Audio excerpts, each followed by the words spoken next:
attitude that we must have if we're going to build businesses that will survive in this current environment. You've got to be looking at how to change the game, how to create new rules. And technology allows us, anyone, because there's no one with a monopoly of the brain, you should be able to build something that just changes everything, okay? So Apple comes in and says, no, it's a software game, number one. So we're going to give you iOS, and with iOS, yes, the hardware might be expensive, but we'll give you the hardware for free. I mean, we'll give you the software for free. We'll give you updates for free. No problem.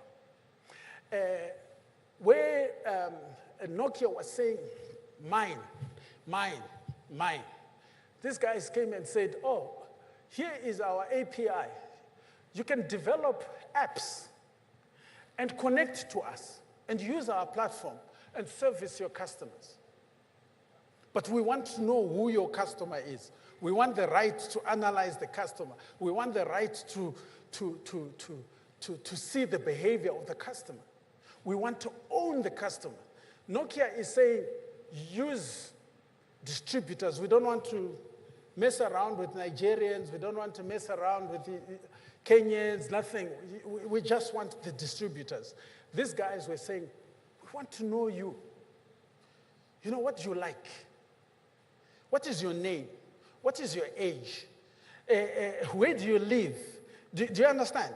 So a business that will scale you've got to have control of information and be able to analyze it so that you can determine what the customer needs. So the business model itself, you need to be able to define your business model.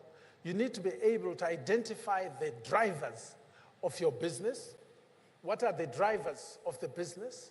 You need to be able to identify the strategies, put in the structure, and then, of course, formulate the business plan. And now, the considerations. Long back, the considerations were not hectic. But today, with technology, there's so many considerations that you have got to take. You've got to put in, You've got to make a lot of decisions around, your business models. You've got to make a lot of considerations around your business to look at all the things that would go into the business plan. What are the things that impact the consumer? What is the consumer looking at? What are is your business model simple? Is your business model what are the key components that will make your business model work? So there's so many issues that you've got to look at there. You cannot exclude the customer. Understanding the customer. I've got hospitals, and in our hospitals, we're really just doing just revisiting the business model. Because the customer, the patient comes, and we just say, what are you suffering from? Okay? Oh, you've got this. And all we're doing is focusing on the disease. And focusing on, we don't know their name. If they came 3 times to the hospital in a week, they would fill forms 3 times. Same information, name, date of birth, address, everything. You understand? But a modern business model will not enable us to scale on that basis.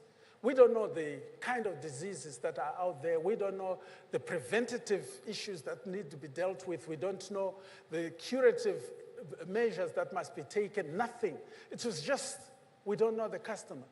In a modern business today, you have to know the customer. You've got to, if you're going to do hypermarketing, you've got to drill down to understand the customer. You've got to own the database. You've got to understand every single element of what the customer is all about. You've got to look at technology. You've got to look at innovation. You've got to look at business processes and systems. Because just giving an example of my hospitals, a patient comes in at the reception and they fill in a form. From there, they move on and they go to the lab and they fill in a form. They are taken to the wards, they fill in a form. But the business process should be such that once you have been registered, every single department within the organization knows. So you've got to look at those kind of things, okay? I wish this subject was about every single area that we have failed since technology came in. I think I'll write a book on that. Because I used to have an ambulance service, one of the biggest ambulance services in our region, road and air ambulance.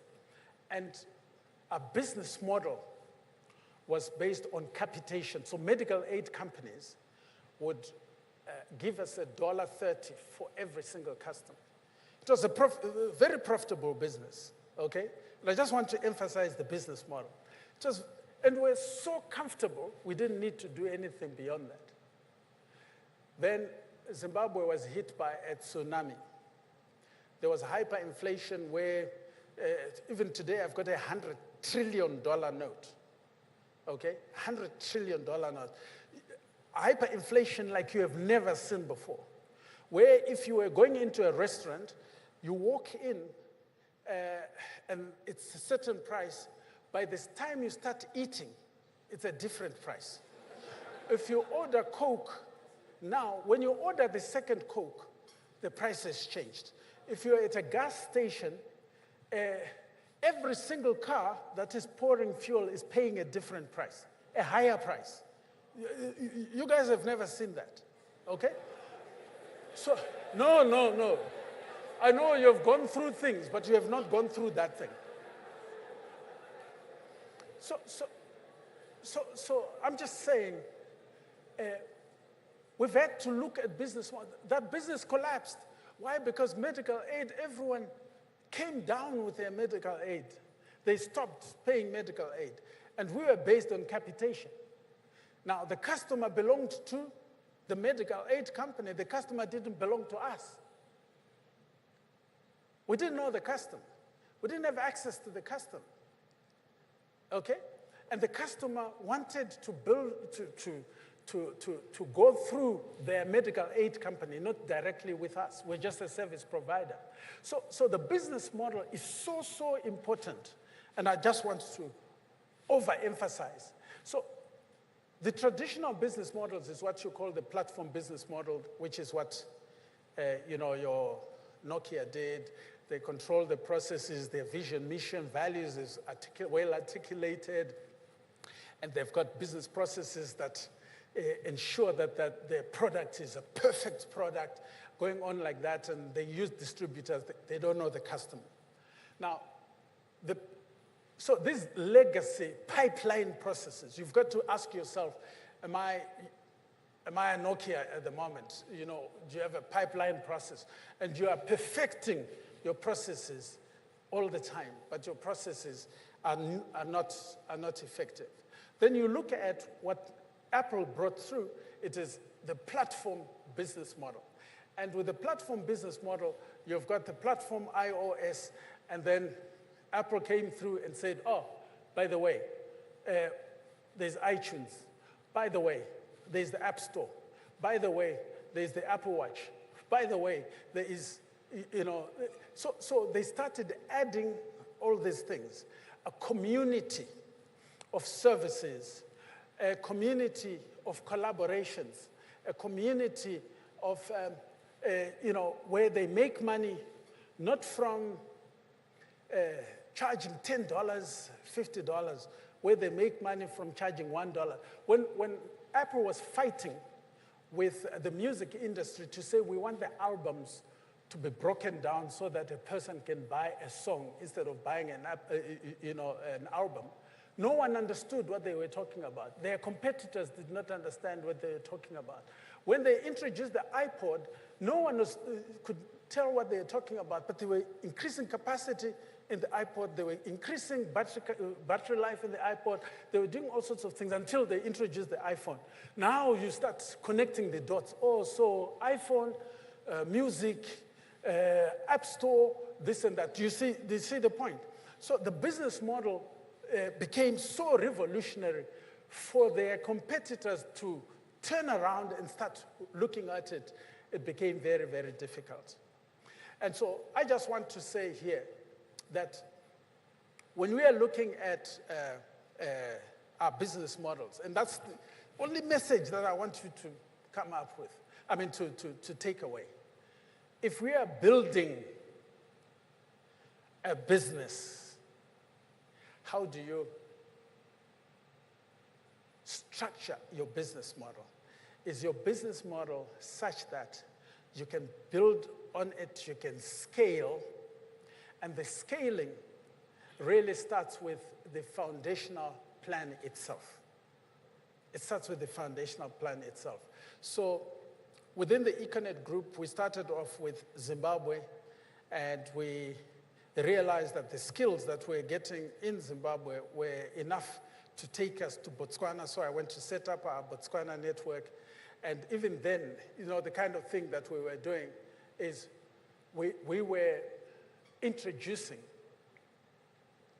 the same things, replicating them all over. Can your business model be replicated? Awesome. So business model, business model, business model. Thank you very much.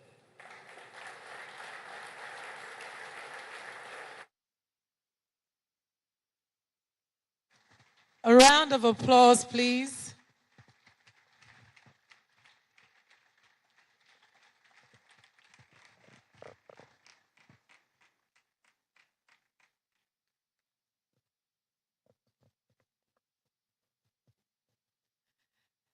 Thank you, sir, for that very enlightening discourse. I'm sure we all learned a lot from that.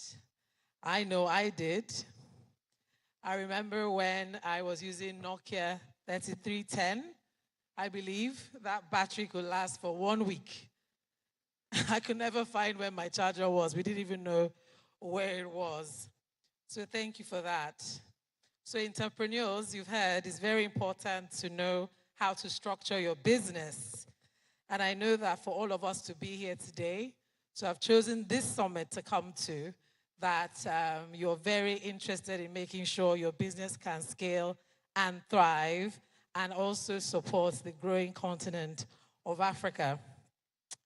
So please remember the hashtag for today is #ThePlatformAfrica. Please take pictures, post your learning, let everyone know what is going on here today. So we're going to be moving on to our next speaker. But before that, I just want to ask if all of us know what we're trying to get out of today's session today at this particular summit. And then for those that are at home, please know that we have 4 different summits that are going on and they're running concurrently. We have one for women in leadership. We have one for people in public policy and government. And then we also have for entrepreneurs. And all of them will be streaming concurrently. So now, without much ado, we're going to come up with the next speaker. Mr. Kola Adesina, MFR, is the Group Managing Director of Sahara Power Group, an energy and infrastructure organization with operations in 42 countries. He served as a chairman of Egwin Power PLC and board chairman of Ikeja Electric. With a diverse background spanning academia, insurance, finance, energy, trade, and diplomacy, Mr. Kola has carved a niche for himself as a consummate entrepreneur and Pan-Africanist, Ladies and gentlemen, please join me and welcome Mr. Kola Adeshina.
Good morning, ladies and gentlemen, colleagues and aspiring change makers.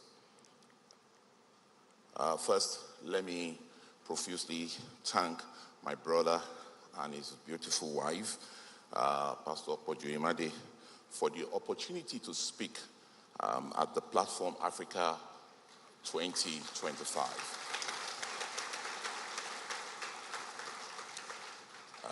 Before I go into my presentation, my brother Zachary, that was a good presentation. I really enjoyed it, and I copiously took notes. However, your journey started here in Nigeria with Pastor Adeboye. There is a service tomorrow at the Redeemed Christian Church of God. Your presence is important, but your money is more important. So you have to pay your tithe. It predicted your future, and here you are doing exactly what he said. Congratulations to you.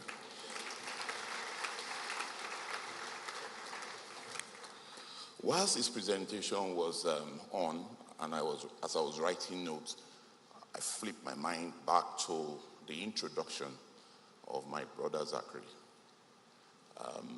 And it was addressed as someone who has a capacity to raise capital. Of course, when you speak to any average African, access to capital is a critical point that they always worry about. So today, you have the privilege of someone who has the capacity to raise capital. So in the question and answer session, please don't ask me about access to capital. Please direct your question to Zachary. The only thing I probably would do is just to predict your future and say you are going to be great as well. It is an honor to speak here today about a timely and critical topic for Nigeria and Africa's economic future, most especially around the concept of entrepreneurship and intrapreneurship. My over 1 decade of work in risk management and finance, insurance, as well as over 2 decades of work in the energy sector, they've presented to me opportunities arising from the growing population and the needs of a struggling continent. The continental GDP per capita remains significantly below the global average, creating opportunities for wealth generation. Our airports are bustling. Exit queues are filled with fellow Africans living for greener pastures. However, the reverse is the fact that we have other nationalities and continents flooding into Africa. We need to ponder over why such a drift is happening. What are these guys seeing that we're not seeing? Africa has never lacked ideas. Creativity, innovation, and ambition are abundant across the rest of Africa. We have 1.5 billion human beings here. And by the way, Zachary, that was a very good map you showed in terms of what Africa represents to the world in terms of size, in terms of population. Embedded in that diagram was China, United States of America, Germany, the rest of Europe, all embedded within Africa. Before I go further, I ask a question. How can idea move a nation? How can an idea move a continent? What do they have out there that we don't have? Are there resources they have, knowledge or skill that they have out there in Asia, in the US, and wherever that we don't have? We need to ponder again and again as this conversation goes forward. Because eventually, all ideas will become real systems, real businesses, and equally create real impact. Before a deep dive into the subject, let me share a story that should help us set our minds in the right direction. The title of the story is The Road Through Dust Valley. A dusty old path stretched for miles across a dry, unforgiving landscape. Nobody enjoyed traveling it. It was hot, cracked, and littered with stones. However, it was also the only route to the city of gold, where opportunity and success awaited. One morning, 5 travelers embarked on this journey. The first traveler walked for 10 minutes, glanced at the heat waves rising from the ground, and turned back. Nothing good can come from this place, he said. If it were worth it, the road would definitely be better. The second one grumbled with each step. This dust on my shoes are not pleasant. The sun is rather too hot. The stones are sharp, and I cannot believe that no one has ever fixed this. He carried on with bitterness and left the journey. The third person kept stopping to post complaints about the road. This part is terrible, he wrote. No signal, he commented. No shade, he exclaimed. Avoid it at all costs. He spent more time expressing frustrations than making progress. The fourth person walked in silence. He didn't like the path, but he kept moving, counting his steps and pressing on. He had made up his mind. Discomfort wouldn't be the reason I would stop. But the most important thing for me is just to get to that city. That's all. Once I get there, I turn back. My job is done. But the fifth traveler was different. She noticed something the others didn't. While the road was dry, wild herbs grew along the sides. Rare herbs, I repeat, rare herbs used for medicine, she saw. She picked them as she walked. She noticed a rock formation that could be used as stepping stones. and equally map those stones. In the distance, she spotted a well half covered in sand, which she cleared to have a drink. By the time she reached the city of gold, she wasn't empty-handed. She had herbs to sell, a map of resources, and the beginning of a business plan that was born. Let's clap for the women, because of the 5, it's only the woman that saw what the men couldn't see. What's the lesson here? Life gives us, all of us, a road to walk.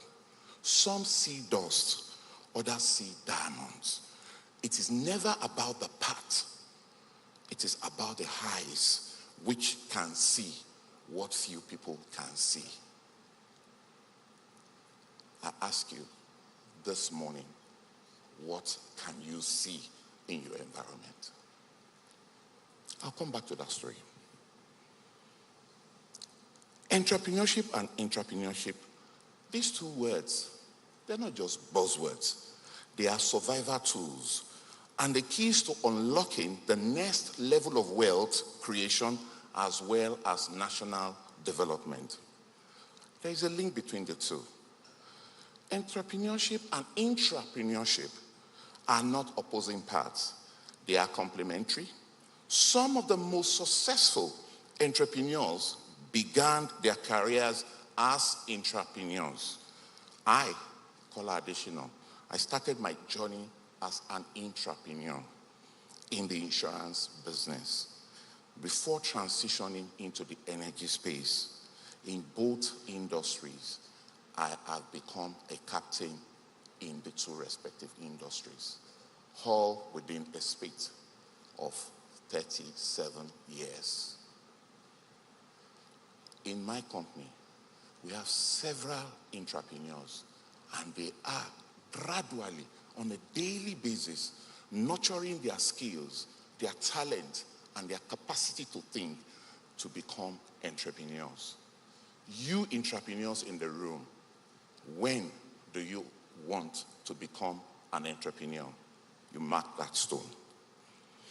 Several entrepreneurs bring entrepreneurial flair to institutions, making them become more agile, innovative, and customer-oriented. I recently read about the fact that in America, 70% of millionaires in this great country are employees or entrepreneurs. While their economy allows them to do this, growing exponentially, what are we doing about our own economy to create more entrepreneurs to become entrepreneurs? It is important to note that entrepreneurship and intrapreneurship require the same core skills. Critical thinking. Why?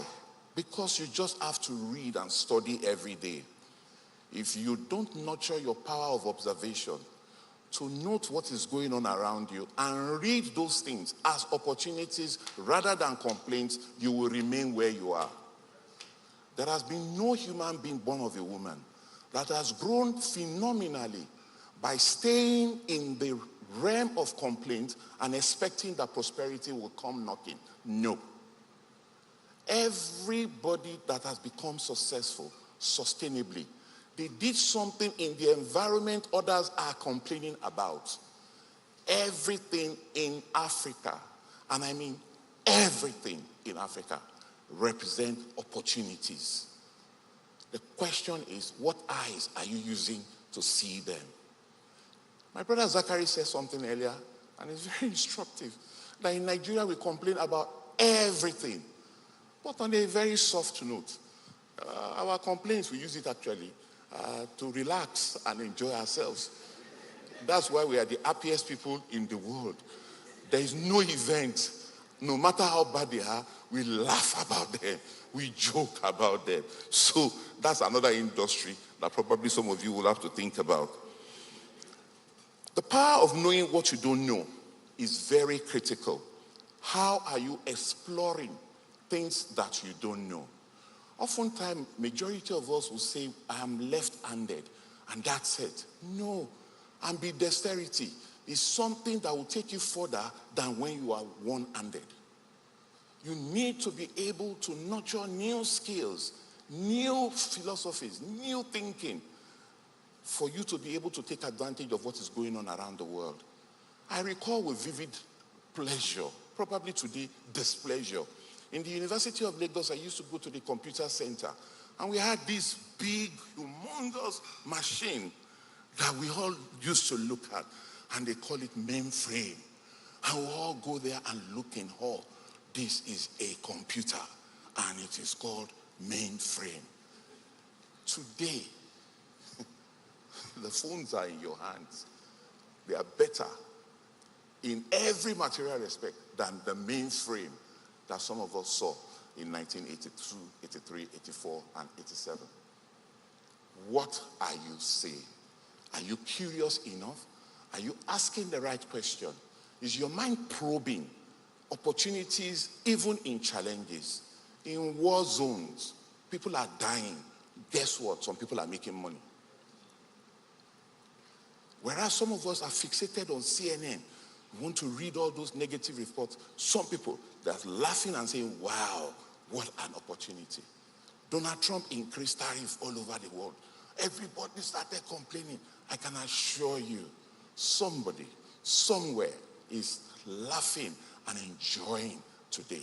And that nation is called China. I'm not going to talk about that more. Adaptability. We must recognize that African market is unique, and not every globally applicable solution will succeed here. Yes, we want to go digital.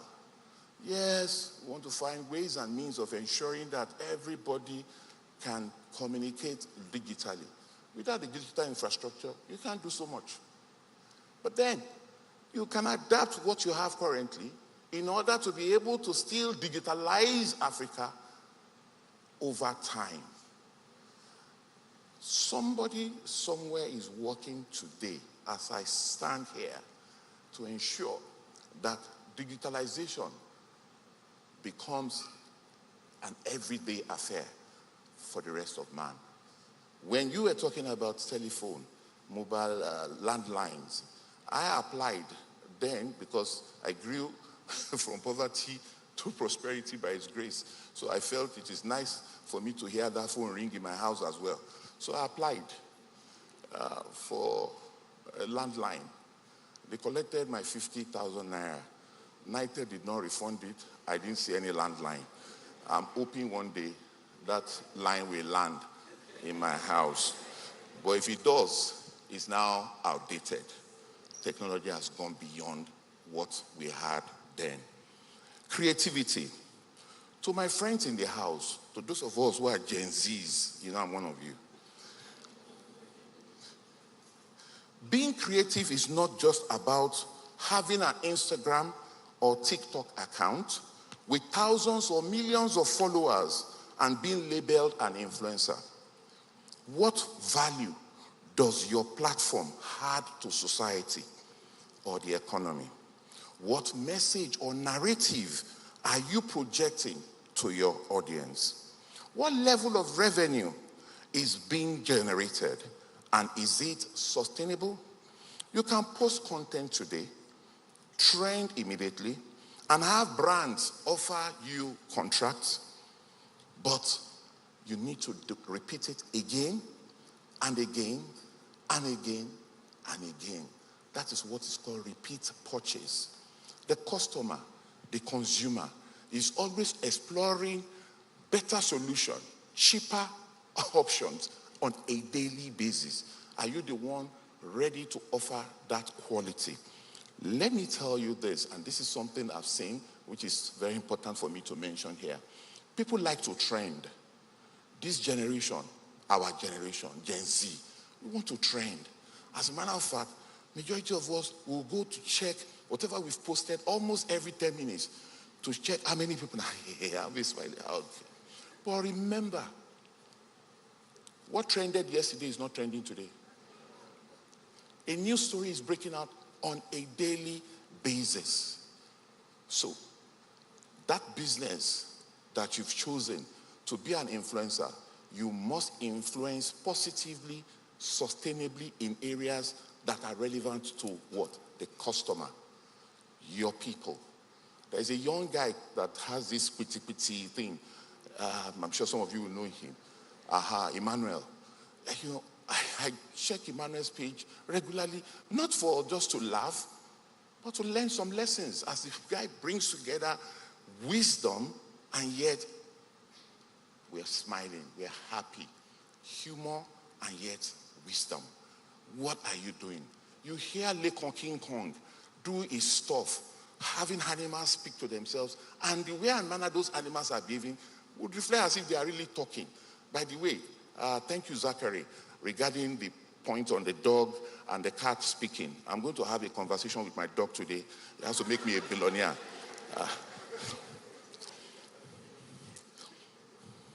Resilience.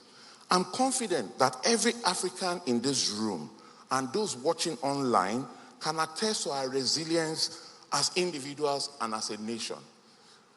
We are a people that bear pain. Honestly, the pain we can bear is unbelievable. The hardship we bear, oh my goodness, you can't find it anywhere else. Now, how do we now convert that resilience to an advantage?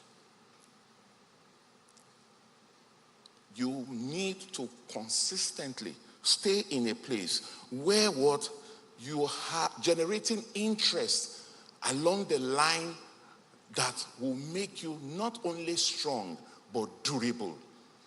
Apple you celebrated. Trust me, there are companies working to upstage Apple, not just Samsung. There are individuals perpetually in the laboratory of ideas thinking out a solution that somebody is not thinking about today. Are you that person? Lagos is dirty, isn't it? Can you make it clean? And in cleaning it, can you monetize it? Whilst critics are seeing slums, you are seeing opportunities in those slums that can be converted into wealth. What are you saying? What are you thinking about? Today, mobility is a problem because cost of fuel is high. How do we use CNG to move around because it's cheaper? How do you collaborate with people with resources to be able to assure mobility is effective? There's something that is typically missing here, and I've had the privilege of mentoring a lot of people, and some of them billionaires and the rest of them. I've seen that the number could have become bigger, but for the fact that most people lack execution. They can't talk about it. PowerPoint presentation, perfect. Eloquence. Now, roll your sleeves and get it done. The problem starts. Doers are the only ones that can make it in life. If your job is just to talk, no problem. There is no Hall of Fame for critics. None. But doers, my goodness. So are you going to join that exclusive club of doers? You've got to think about it. Don't stop doing it. I love Nike's philosophy. That slogan is so beautiful. When you get into new ideas, ideas will tempt you, will freeze you at times. Please, in spite of your anxiety, please just what? Do it. You don't have enough. You will never have enough. Condition will never be perfect. There is no matter the amount of information you have, it will never be sufficient. Just what? Do it. You're going to have critics. And by the way, majority of us rely on other people to validate ideas that are beautiful, and they kill those ideas for us. Analysis paralysis. We want to be sure that it's perfect. My goodness, we are not perfect. And if we're perfect, it is finished. The day we attempt perfection is finished. And trust me 100% on this. Perfection will only be in eternity. It's not here. There is work to be done. No matter how beautiful a product or service is, something better is coming. So are you the one that is going to bring that something that is better? Practical tips as I begin to bring this to a close, hopefully. One, start small, but think big. Start small, but think big. I know of a young guy who went into greenhouse tomato. Advice was given that, look, don't just start with 10 greenhouses. Just start with 2. No, you see, the turnover and all that, it's better to operate at scale, economies of scale. And that language consumed eventually several millions of naira. And as of this moment, the greenhouse is not as green as it should be. It is still black. Our company, Sahara, our company started as what? Just a clothier, men's room. Just from men's room, selling clothes. And today, we've become a multinational, employing over 6,000 people with turnover that would astound you if I mention it, but it runs in billions and in dollars. From selling clothes. So start small. It's not evil to start small. It doesn't belittle you. You are experimenting. You can then now pivot and then scale when you've learned the ropes and you understand how the business is done. Think big, start small. Solve real problems. If your prosperity is not about problem solving, then you are doing yahoo yahoo. There is no two way. Everybody that fell into seabase, the sea of seabase, they got drowned because they didn't have any problem they were solving. It was only greed that was offered. And on that temple, several people lost money. I know some of you are here. Ekpeleo.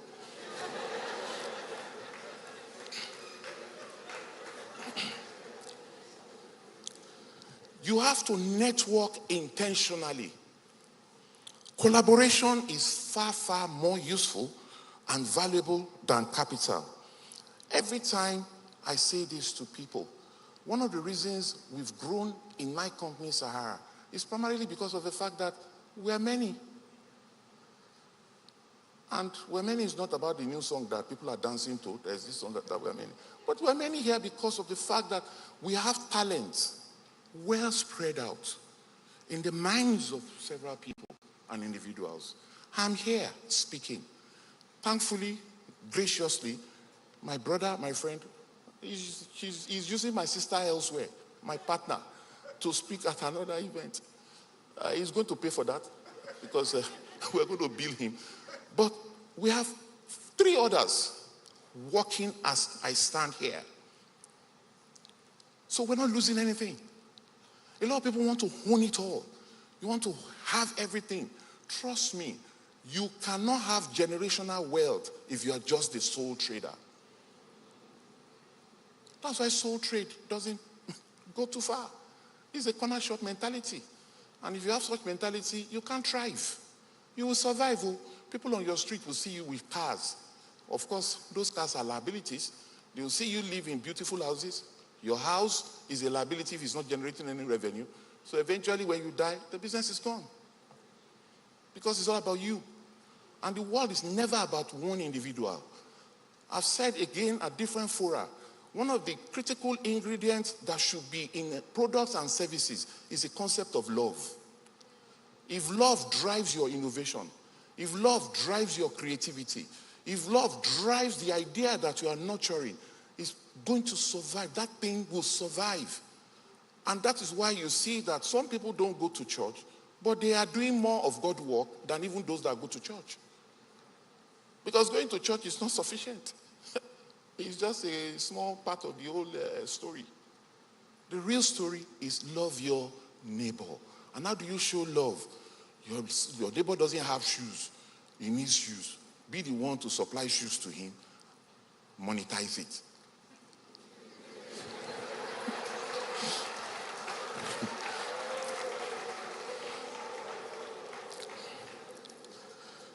You have to embrace digital tools. You need to leverage technology for scale, for reach, as well as efficiency. Everything that my brother Zachary mentioned is just about efficiency. That's all. It's a journey into efficiency. It's just so simple. that every day around us, everything speaking to us in our environment, they are yearning for only one thing: make me better. That's all. If you hear that voice consistently, please make me better. Your environment is begging you, please make me better. You need to embrace digital tools to be able to achieve this. For me, I say this, and this is very important. If you don't remember too many things that I've said, please remember this. Stay compliant. Stay compliant. And in staying compliant does not mean you conform. I'll come to that. You need to engage with regulators early. Stay above board. Identify the regulatory authority in your sector. Ensure you are registered. Pay your dues. Pay your taxes. And comply with all local and federal laws. This will give your business credibility and reduce or eliminate any regulatory risk. Look, my sister Flora is here from Kenya. Zachary is from Zimbabwe. We've just met. If I go to them now and say, guys, can we collaborate? What are they going to do? They'll do due diligence on me. They're not just going to listen to what I've seen. They're going to go back and fact check everything I've said. Should the headline come out that I've flouted any regulatory rule, that's a red flag. Because why? That eliminates you in the realm of credibility. You must be a credible person. Credibility ruins many business enterprises because of the fact that people just simply want to make money. The essence of business is not to make money. It's to transform life and fulfill a purpose. In that purpose, you will now make money. If your primary agenda is just simply to make money, please, please, just leave quietly. The casinos are waiting for you. They will consume that money from your hand easily. For me, for entrepreneurs, I say be proactive. You must be emotionally intelligent. Don't wait for permission to improve all things. Staff, employees that are here, don't wait for your guys to say, improve. No, you be the one to suggest improvement within your establishment. People are noticing. They are listening. Document value.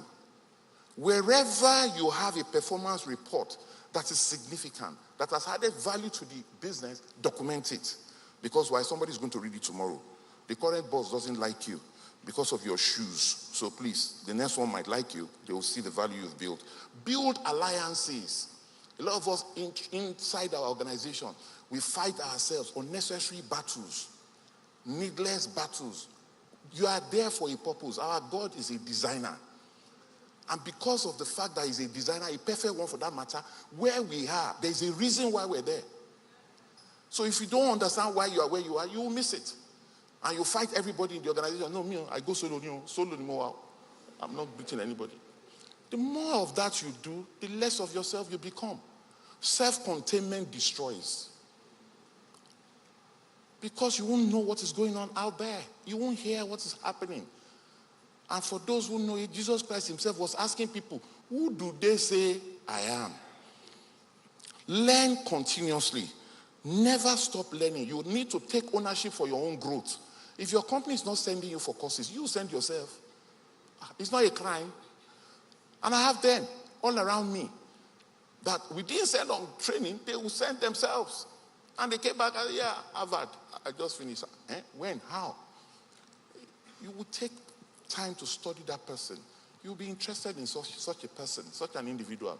Don't just wait for manna to fall from heaven. It's not coming again. We've been told. Think like a founder, and this is very important. Listen to this. Hone your work as if your life depends on it. Because it often does.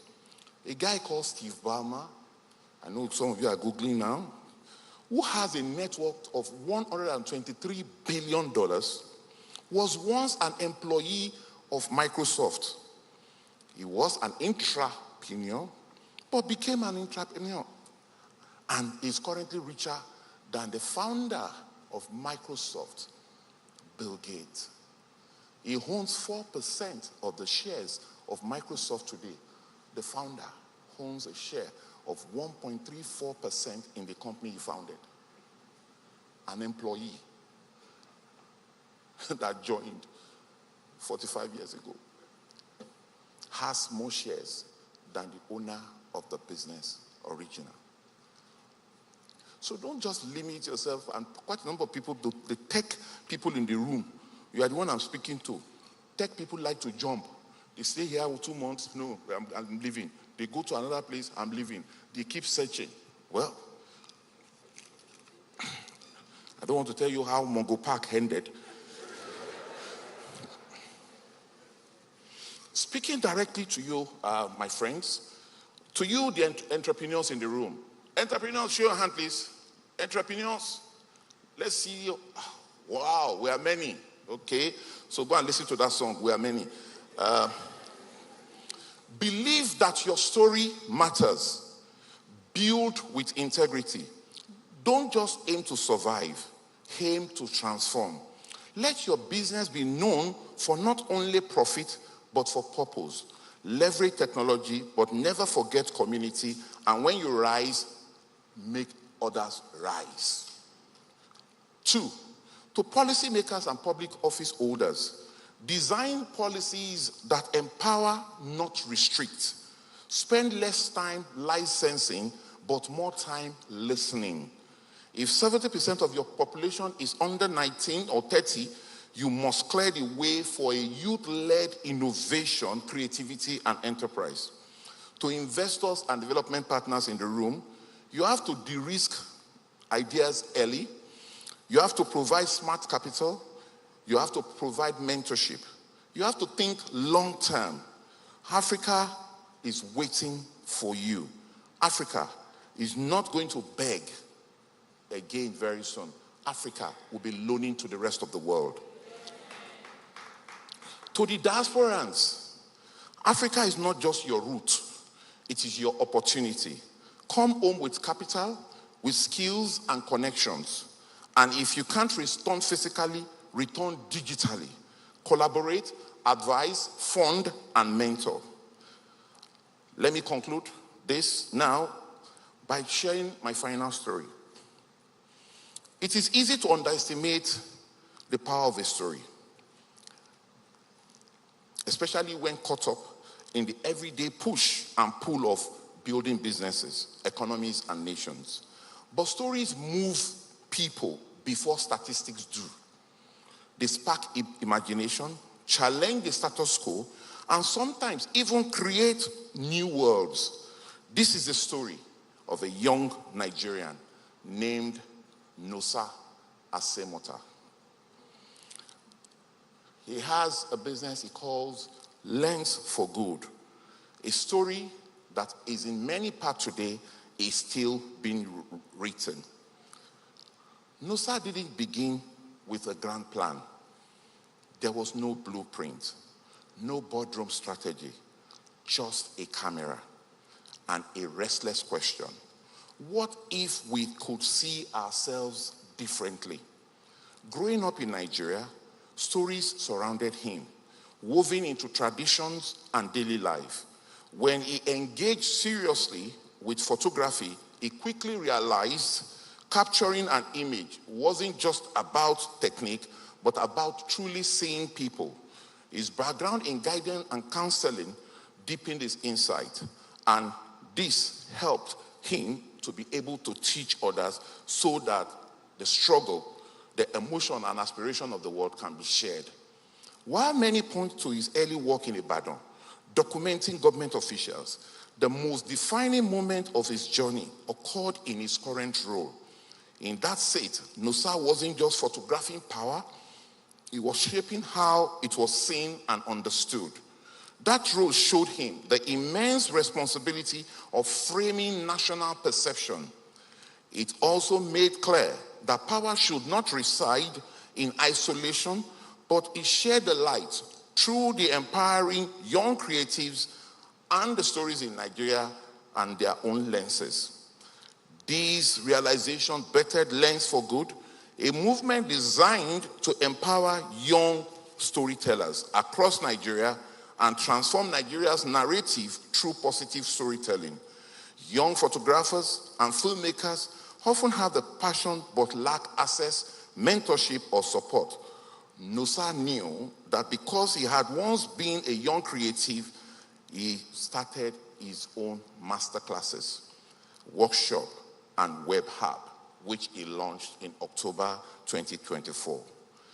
He got a small grant and started a business that is now growing phenomenally. He was taught by legends like T.Y. Bello, Ademola Adeniran, Tolani Ali. They taught him skills that fires in his heart the young creative of making truly a difference in our world. It isn't just about storytelling, it's about the agency. In a country where young people are often referred to as future leaders, Nusa insists that they are building change now. Through Lens for Good, street photographers now dream of building agencies. Communities rally around narratives of hope, not just hardship. And the vision ahead is solid, is bold, because by 2026, this young man wants to build creatives of 50,000 people. He wants to launch his creative hub in Lagos, Abuja, and Port Harcourt, and produce a flagship national film with 100 storytellers across the nation. Nusa is showing Nigerians and the world that young people are not waiting in the wings. They are already stepping forward, taking charge, and owning space in the creative economy. By building platforms for others, he's proving that creativity isn't just an expression, it's a force for development, leadership, opportunities, and national pride. Nusa once said, if we can light even one fire, 1,000 others might follow. That fire is spreading as we speak. And it began only with just one man, one camera, and one decision to see life differently. Just so you know, Nusa got his first camera here from Convener Nation.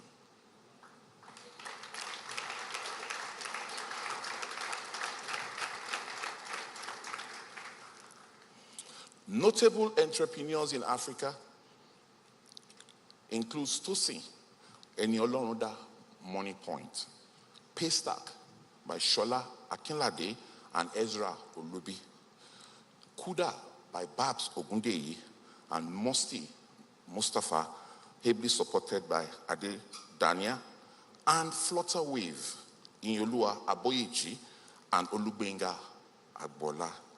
Friends, I leave you with a thought. When the music changes, so must the dance. The music of Africa is changing. It's beating with the rhythm of innovation, creativity, digital disruption, and grassroots energy. And the dance must change. In my company, Sahara, we've chosen to dance to a new music that we are writing. And that music is a music of bringing energy to life responsibly. And there are young individuals driving this change. When people see us, they assume we, the leaders, are the ones. No, it's the young ones. It's the Olawale Akin-Mikas of this world. It's my CEO, Folake Shueton. It's Ola Dusu, Adeton Adekoya, Jadesola Adams, Emmanuel Magani. All these guys, in their different ways, are the ones helping to shape the narrative of not just a company, but the future of the environment where we find ourselves. Entrepreneurship is not just about wealth creation. It's about engine of sovereignty. It's about dignity. It's about collective healing. Let us not wait for outsiders to validate our ideas.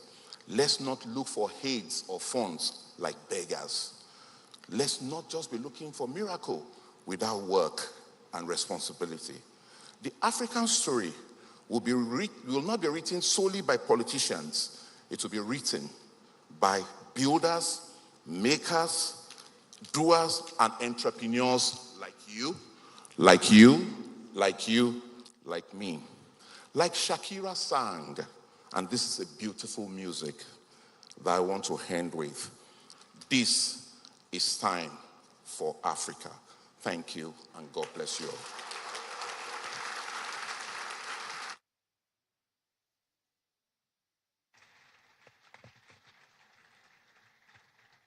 A further round of applause for Mr. Kola Adeshina.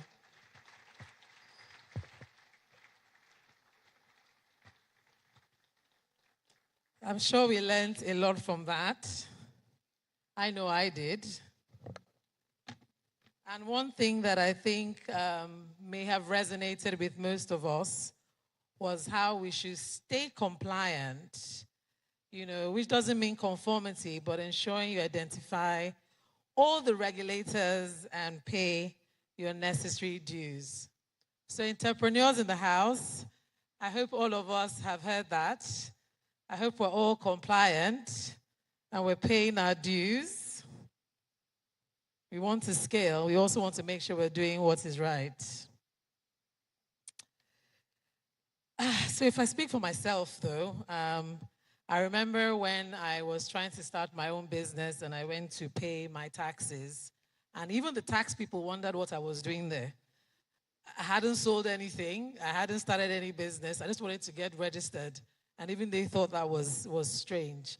And as Mr. Kola Adeshina said, if you want to scale and you want to leverage connections, networks across the continent, you have to make sure that when it's time to do your due diligence on your company and on yourself, you will not be found wanting.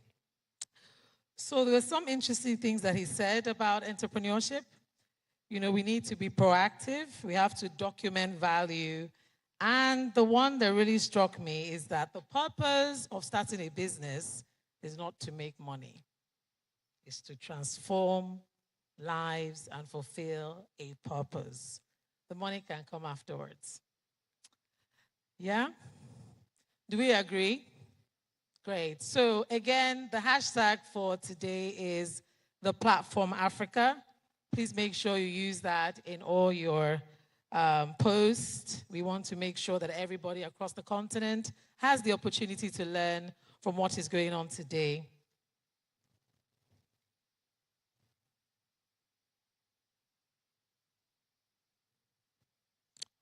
Right. So,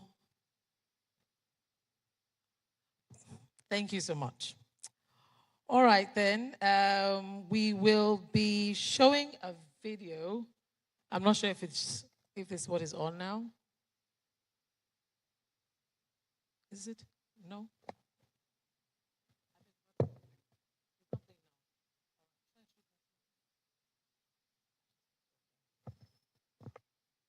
Thank you. All right, can we just have any show of hands if this is your first platform that you're coming for? First one, raise it. Oh, great, fantastic. Please, a round of applause for yourselves. Awesome, awesome. Yours is platform. This Platform Africa is a really different platform, isn't it? It's going to really transform how people see the continent and hopefully how even each and every one of us go about interpreting your business propositions, interpreting your services, and how you position as you move forward. So, how many of us have already posted since we've been here? How many people have actually put something on? Like you? Thank you. Please, a round of applause for people that have actually done what they're supposed to be doing. So take pictures, post, make sure you use the hashtag. We want the conversation to be going, we want people to follow. Fantastic. All right, so we're going to be moving on to introduce our next speaker. And our next speaker is Flora Mutahi. She's the founder and CEO of Melvin March, international owners of Kenya's largest flavored tea brand, Melvin Teas. Flora has extensive local and international experience in strategic leadership, business development, market penetration, and marketing. She holds an MBA from the University of Cape Town, a BSc in Finance and Accounts from the United Kingdom. She is the first female chairperson of Kenya's Association of Manufacturers since its inception. She has also been appointed to sit on several boards, both in the private and public sector. Flora is passionate about business and mentors entrepreneurs, particularly women. Ladies and gentlemen, please join me in welcoming Mrs. Flora Mutahi.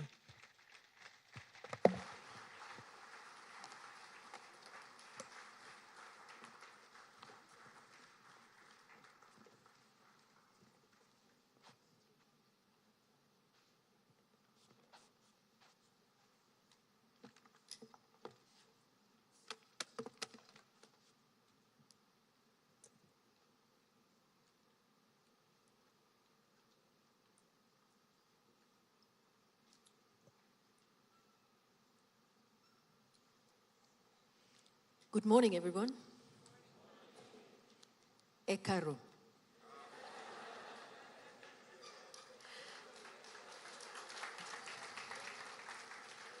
Habari ya asubuhi. That is what we say in Kenya. And you're supposed to say muzuri. Thank you. So thank you very much for that very welcome and elaborate introduction. It is truly an honor to be on this platform today. And I noted the rebrand, from Platform Nigeria to Platform Africa. And I just want to congratulate you and Mr. Pastor Poju for this. And we must invite you to actually host an East African platform. So despite my many, many, many accolades, I'm simply known as the T-Girl. Very simple. And today I want to take you on a journey of building, a journey of scaling, and most importantly, of reimagining an Africa through entrepreneurship. So the person who spoke before me, we've listened to the Africa's reality. We are rich in land holding. 60% of the world's arable land is on this continent. We have the youngest population. We discussed the mid-age of 19, and I can see quite a few. Consumer spending is expected to be 2.3 trillion by 2030. We are rich. We're actually very rich. But yet Africa is challenged with high unemployment, poor infrastructure, limited capital, health challenges, poverty, and fragile businesses. But I want to say that this is a reality, yes, but it is something we can solve. Meaning we stand at a very, very defining moment right now. We have the potential, but is potential enough? We must act boldly, strategically, and we must act together, which is why I was saying that the inclusion of Africa together is so important. Our governments have seen the importance of putting together the Africa Continental Free Trade Agreement, meaning we can move, or we should be able to move freely. I'll give you a story on that. This is a once-in-a-generation opportunity. How many of us have looked at it? To trade with each other, to build resilience industries, and maybe to be able to employ our own youth. So today I want you to imagine with me an Africa that solves her own problems, feeds herself, exports to the rest of the world, where our youth are not actually begging for jobs, but creating them. And this is the Africa I want to say that we want to build together. Vibrant, strong, and unstoppable. How are we going to do this? If we look at our challenges in 4 thematic areas that I've put out in front of you. The first one I've put is industrialization and value addition. Africa actually loses 82 billion annually from raw material commodity. You heard tea. Kenya exports 91% of her tears are in bulk. Only the remaining is for local and value addition. Cacao, shea butter, even oil, diamonds. There's so much that we are losing. What happens?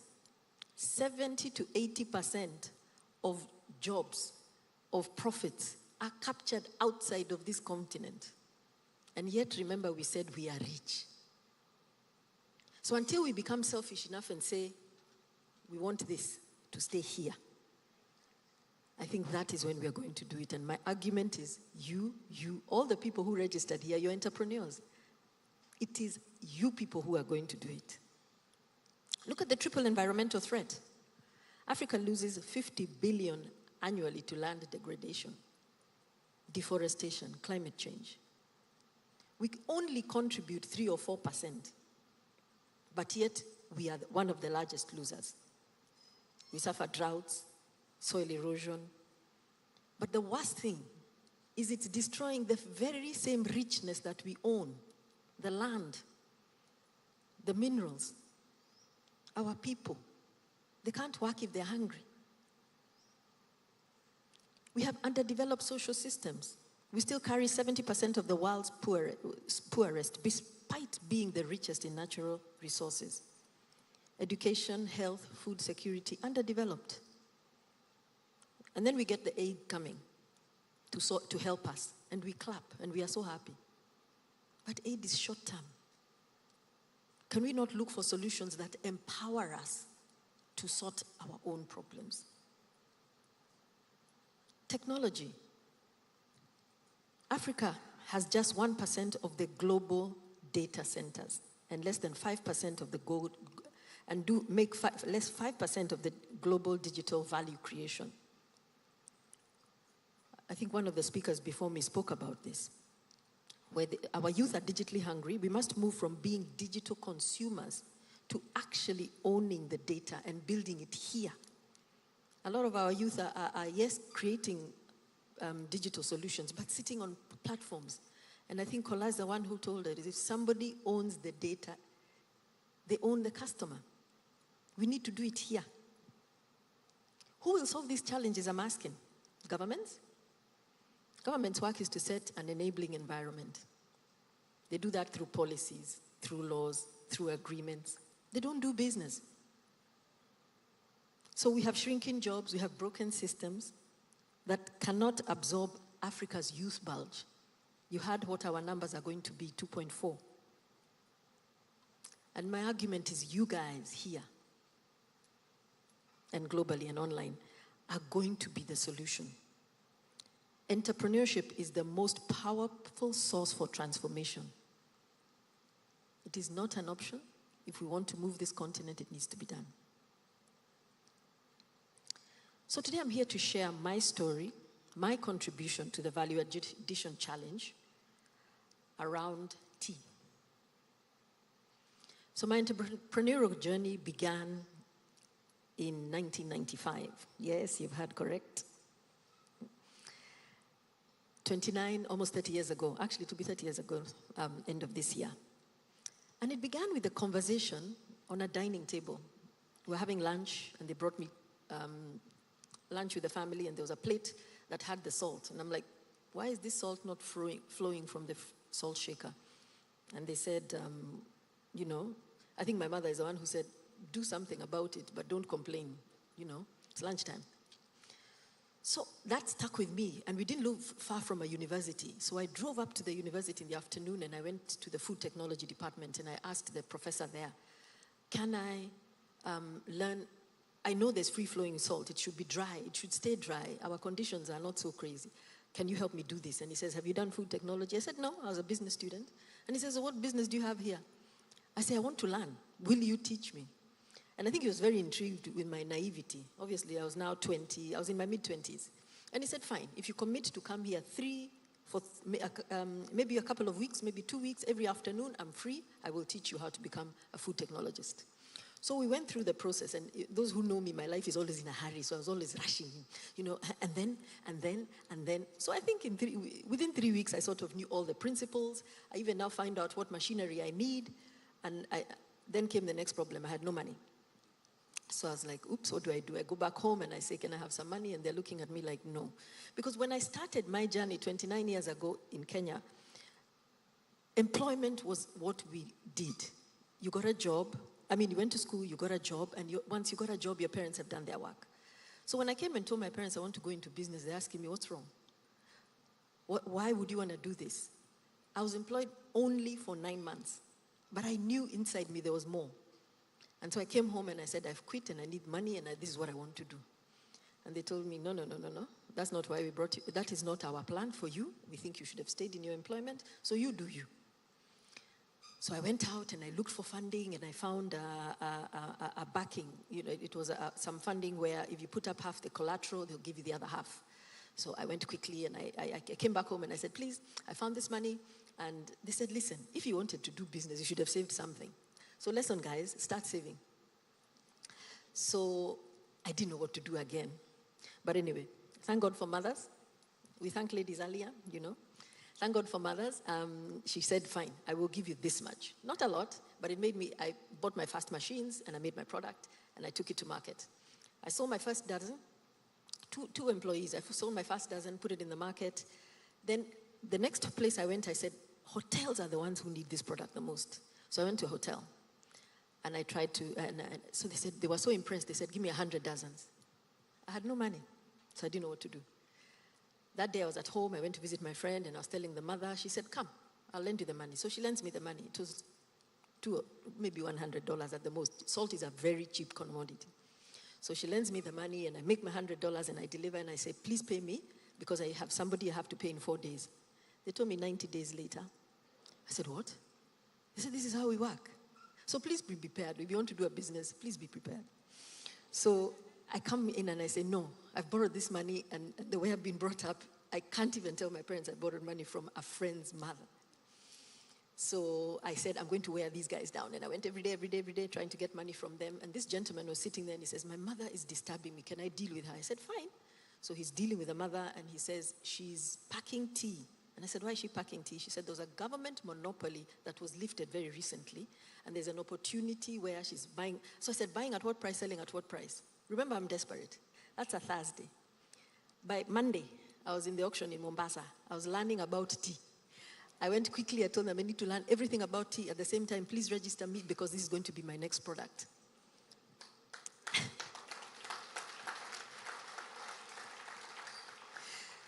So they, you know, in the evening, these gentlemen told me, we will register you, but I think you're being very assumptuous.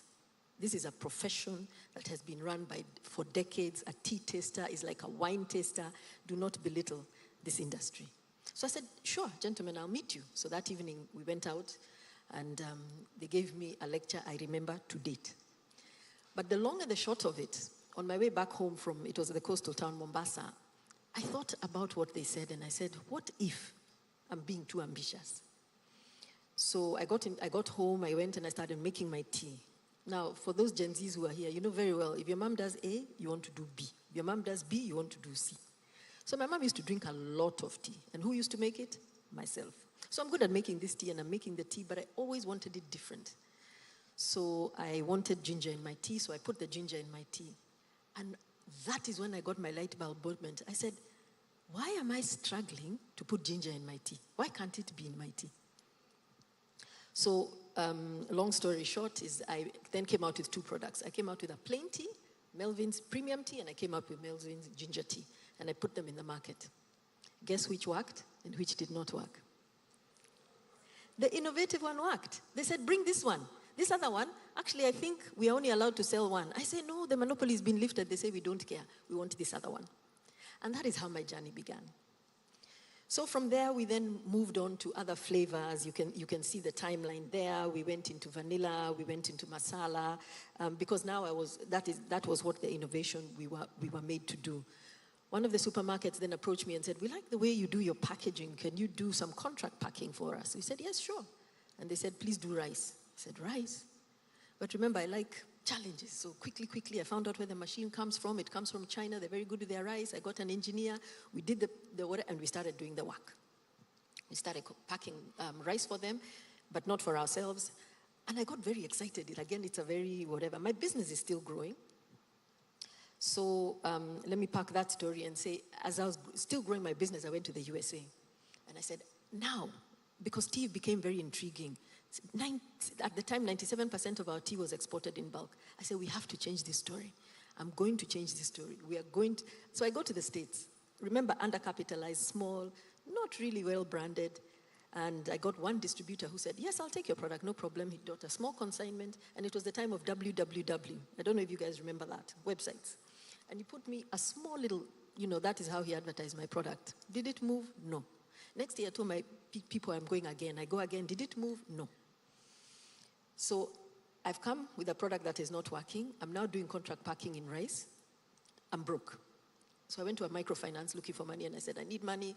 My business is moving, but I need money. And they said, listen, do this. Let me see your figures. And he looked and he said, my goodness, you don't have a problem you have a management problem. I said, what do you mean? I know what I'm doing. And he said, you have a management problem. You're not collecting your money. And he said, let me do this. Put together a board of advisors, and I will be your first board member. And that is how that came to life. And from there, then I actually started really professionalizing the business. We've gone to certification. We've done herbal teas. We've extended the salt. We've got herbal salts and different types of fruit infusions. You can see from there, 2019, we were honored with a super brand, which is, at least an authentication of a strong brand. We celebrated our 25th Jubilee just 2020 during COVID. This year, we're going to celebrate our 30th. Towards the left, there's a machine you can see there. It's a vending machine. During COVID, we couldn't get into shops. We got into the shops, but we couldn't get to our consumer. So we did some innovation, and we said we want to put our tea, touch of a button like a coffee machine. We wanted to do a tea machine. And that we invented around that time. Then we started noticing from the consumables of this product, we can now come up with instant tea. So we have tea, it has tea, sugar, and milk in one sachet. Why am I saying this? Because it's a clear example of following your customer, and I think Kola spoke about it earlier. I had been asked to share what would I tell my younger self. And I just want to put a disclaimer. Kola and I met in the room earlier. We don't know each other. My principles are going to be very similar to his. Of course, my story is different. So the first one is exactly what he said. Just do it. Start small, start messy, start scared, but start. Of course, dream big. And what I like saying about that one, if your dream does not keep you awake at night, it is not big enough. Solve real problems. 42% of businesses fail because there's no market need. People start a business because Kola started a business, because so-and-so started a business, because somebody else started a business. No. Start a business because you're solving a real problem. And remember the problems, the buckets I was giving you. Those are great problems that need to be solved. Have a solution that you deeply believe in. In the middle of my journey somewhere, I remember it was 6 years before COVID, because I decided I wanted to teach Kenyans how to make a perfect cup of tea. So we came up with Melvin's Tea House, called Melvin's Moments. We went to a posh area in Nairobi, and we started. Now, the skill set of running a manufacturing organization and running a restaurant where you're told we had 6 customers who had breakfast, we had 4 who had lunch, and we had 18 who had, no. It was a perfect example of do something you really believe in or do it properly. So 6 years later, we looked at this business and said, we really don't have the heart to be in restauranting business, and we let it go. So I want to say, embrace failure early. Fail fast, fail forward. I did my salt. Within a couple of weeks, I realized this is not working. I quickly had to pivot. I listened in the market and I jumped into something else. This is what entrepreneurship pushes you to be. The people who are very rigid, they're very clear where they're going, they know how to go there, they don't want to be told. That is not a characteristic of an entrepreneur. You will not make it. I tried to sell my business because of how slow it was beginning. Building a brand is one of the hardest things you can do. I tried to sell my business not once, 2 times. And that's because I was struggling for funds. I started getting burnout. I was doing everything myself. But when the buyer came and gave an offer, I said, no, if somebody really is believing in me, I need to believe in myself. So keep moving. The other thing I would say is evolve or expire. Evolving in business is actually like life. If you don't evolve, you die. I think Kola spoke about the business model, systems and processes. I think that was Zach's. At every stage of your business, you need a different skill set. So make sure that you do standardize, put operation manuals, embrace technology, document and delegate. Don't keep it in your head. Some of you are here and you're nervous. You want to run back to the office. You want to run back and do your business because it's all here. Give it to somebody else. I think even the Bible says, put it on a stone for others to see it. Your team, do you have the right team for each stage of your growth? Remember, you develop people and then people build your business. Your leadership capacity. To lead is to learn. You're constantly learning. I'm constantly learning even till today. And I'm having so much fun learning from the Gen Zs. Because it would take me half an hour to do one post. These guys do a post like in seconds. A video, don't even give me. And then they'll tell me, oh, did you see the comments? I'm like, no, I didn't see the comments. I don't know. I didn't see the comments. Where am I supposed to look for them? So they'll show me today. Tomorrow, I have no clue where they showed me. So that's what I'm learning. But you guys can also learn from us. Invest in yourself. All my big moves in business, when I've looked at them, were preceded by research, by exposure, by expert advice. Don't try to do it alone. And the other one I would say is work on your business, not in your business. Meaning, when you have to step out to learn, get other people to run the business. When you have to step out to get a consultant, get somebody else to be in your business. When you're having to go and do the compliance issues that we were told about, somebody else can do that for you. But you are the one who always take a step back and scan the room because you're the only one. Nobody else is going to be there.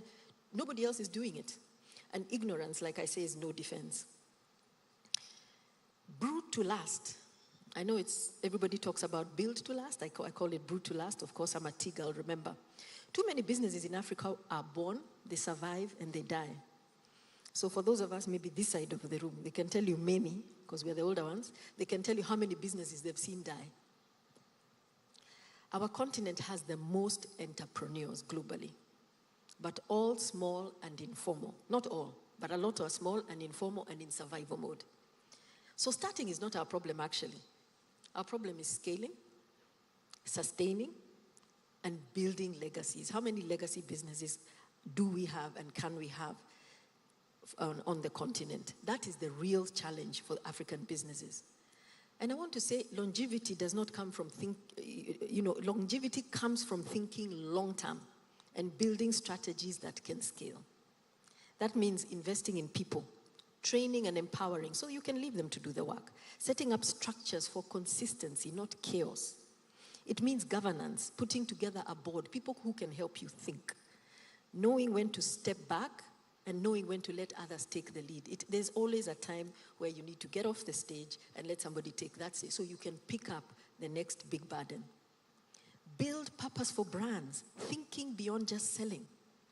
Let's move beyond commodities. Build brands with a voice, with a value and a vision that can stand the test of time. All the brands that the two gentlemen spoke before earlier are brands that have stood the test of time.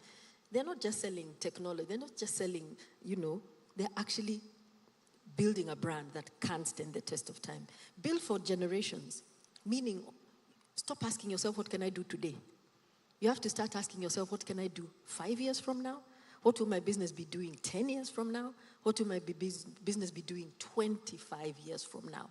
That is when you're able to build a brand that will last. And that is basically how Melvins has moved from a product to be a household name. We are now in the region and strongly on our way to being a global brand. It has not been linear, but the one thing I'll say is it has been consistent. There's never been a better time to be an entrepreneur in Africa than now. Guys, like we said, we are rich. We have the resources, we have the talents. We even have the problems.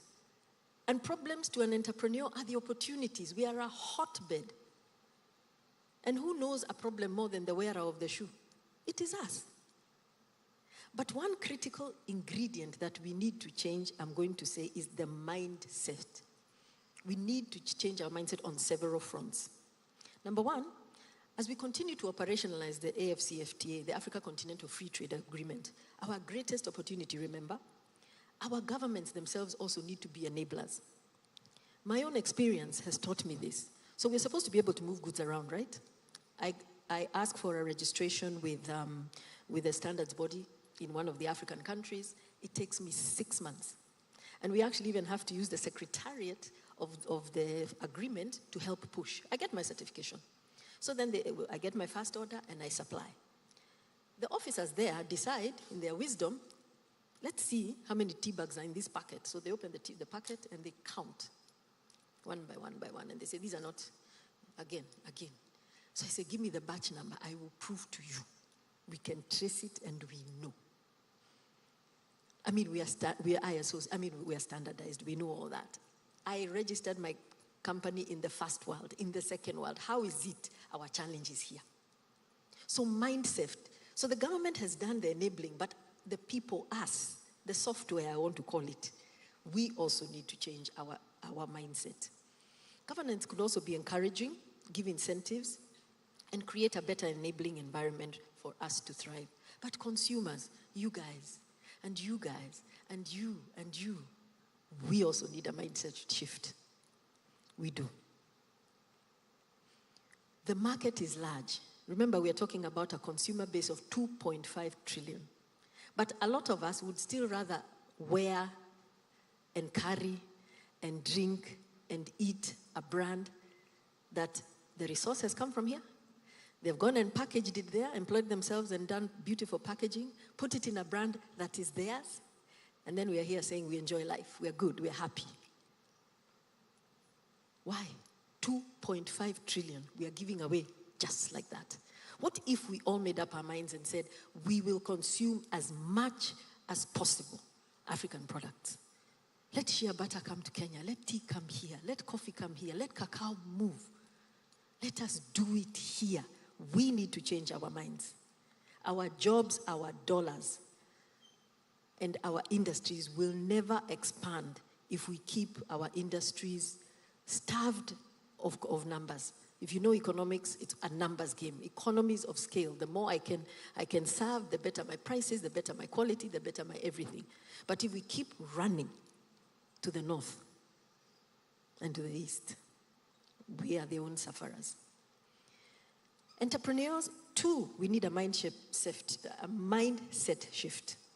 Stop the scarcity mentality. Stop focusing on what we lack. You know, business is hard, eh? What we don't have, eh? What we don't have. How many of us say this? I am also guilty. Let us start by building what we have. Let us take bold action. Risk is actually not the enemy. Entrepreneurship is about risk. Fear is the bigger one. Embrace it. Take calculated risks. Don't just build for the short term. Let us build for generations. So for me, what's exciting me now is actually to get others to run businesses by passing on the lessons I have learned, the scars that I have carried for almost 3 decades. So others don't have to walk the short term. And I want to also say maybe all of us this side of the room can offer that kind of learning. I'm passionate about empowering the next generation for African entrepreneurs, and I've penned down an ebook capturing my decades of experience to just help people grow faster. Remember, I said you need to be learning if you want to grow. I also coach and mentor entrepreneurs on an 8-week program. And today, in the aim of passing on, I'm here with my daughter who works at the company. I'm here with my board member who also is a cousin, my cousin. It's a truly family affair.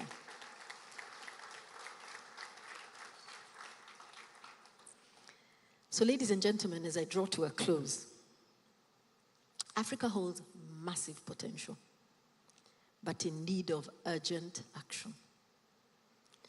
As I circle back to where the conversation began, remember I said, imagine with me an Africa where we feed the world, we create jobs for our people, we export to the rest of the world,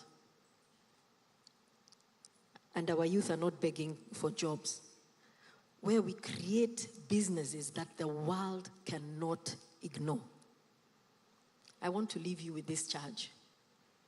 You are the architects. You're not just spectators. Entrepreneurs, let us seize the opportunities and create meaningful solutions. Let us forge the way forward with courage. Let us innovate and do business, not usually, but unusually. Thank you.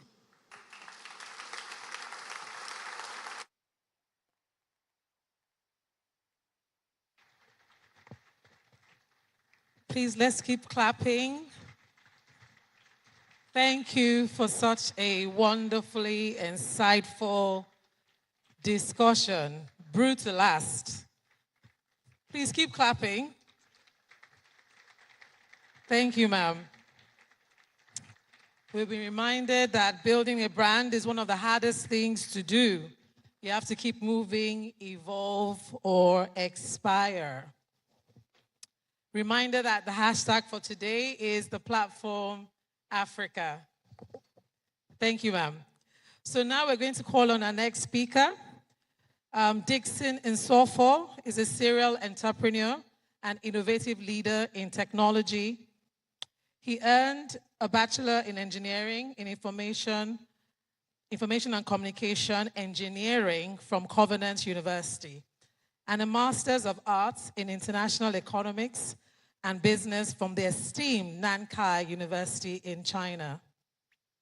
After founding a couple of startups that didn't work out, he founded Kola, a cutting-edge online payment infrastructure specially tailored for the African market. Kola serves a diverse client base, ranging from local, small, and medium-sized enterprises in Africa to multinationally publicly traded corporations worldwide. The company maintains offices in Toronto, Canada, Birmingham, United Kingdom, Nairobi, Kenya, and Lagos, Nigeria. Please, let's give a warm welcome to Dixon Nsofo.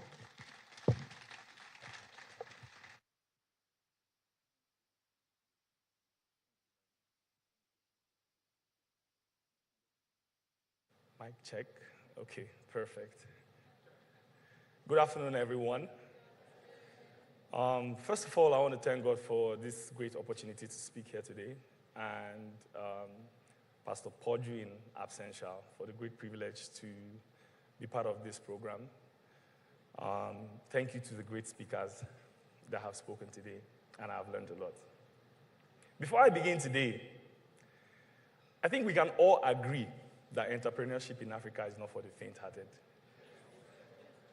I mean, I read all the books I could lay my hands on from the West, but nothing prepared me for the arrows that fly by day on this continent. I was told I would pray before I started. But after I started, I prayed. I fasted. I did night vigil. In the morning, I'll top up with NSPPD. What God cannot do does not exist.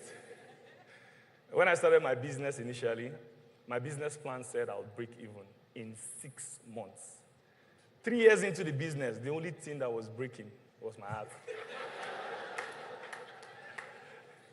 Jokes aside, if you're sitting here today or you've taken the time to watch this program, then I believe there's something deposited in you.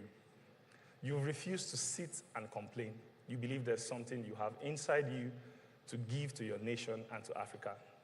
That's bold, that's confident, that's powerful, and that's what I call entrepreneurship. Ladies and gentlemen, my name is Dixon Nsofo, and I'm the CEO of Kola. Kola is a truly pan-African payment infrastructure. We cater to global businesses and local businesses by providing them APIs to accept payments online, make transfers, and to convert between currencies. Today, I'm not here to speak to you about how to be successful. Rather, I'm here to share my lessons from failure. I believe we speak too much about success on this continent and so little about failure, not knowing that the hidden gems of success is buried in the lessons learned from failure.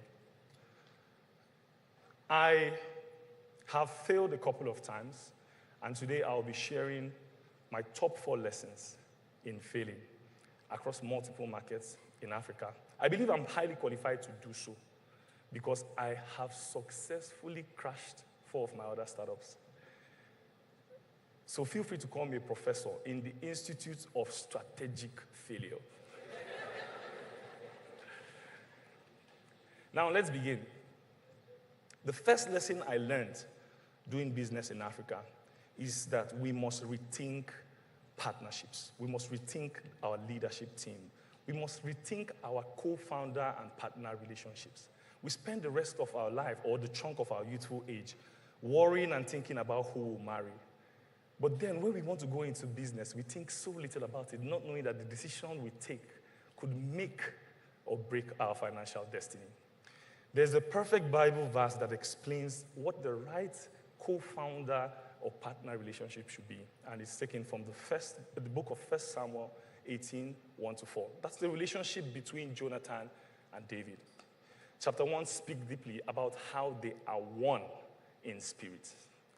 Chapter 3 goes further to speak about they having a covenant. Chapter 4 then goes about to speak about Jonathan giving David his armory. That's his bow, his sword, and his belt. I had a bitter experience in this particular topic. Some years ago, I co-founded a company with an American co-founder. And then we ran into a financial hurdle. And I ran back to Nigeria to get funding to bail us out. Now, he didn't understand that in Nigeria, if you're connected, it's kind of easy to beg and borrow for money. So I did that. Now, he couldn't explain how I could get that kind of funding in 3 days. And he simply thought I was the Nigerian prince, the Nigerian scammer. Of course, we had to fall out. And the problem with co-founder relationship is that it's a zero-sum game. Someone has to win for the other person to lose. I ended up winning, but it left a sour taste in my mouth. And I swore that if I would ever go into any relationship again, from a business standpoint, it would be defined based on the right principles. And I created these principles from that Bible verse. Number 1, loyalty. We live in a continent where trust is low. We don't trust each other. Why do we want to go into such a turbulent journey that is so long without a partner that we can trust? If you look at the book of 1 Samuel 18, chapter 2, it speaks deeply about Jonathan and David having a covenant. Number 2 principle is integrity. The root word of the word integrity comes from integer, means being one. Chapter 1 of that Bible verse says, are you truly one? It says David and Jonathan were one in spirit. Are you truly one with your partner, with your co-founder, with your leadership team? And then lastly, expertise. Jonathan brought some expertise to the table. He brought his bow. He brought his sword. He brought his belt. It's very important for us on this continent that when we want to go into such relationships, we build it based on principles. In the West, they will often say it's expertise, integrity, and loyalty.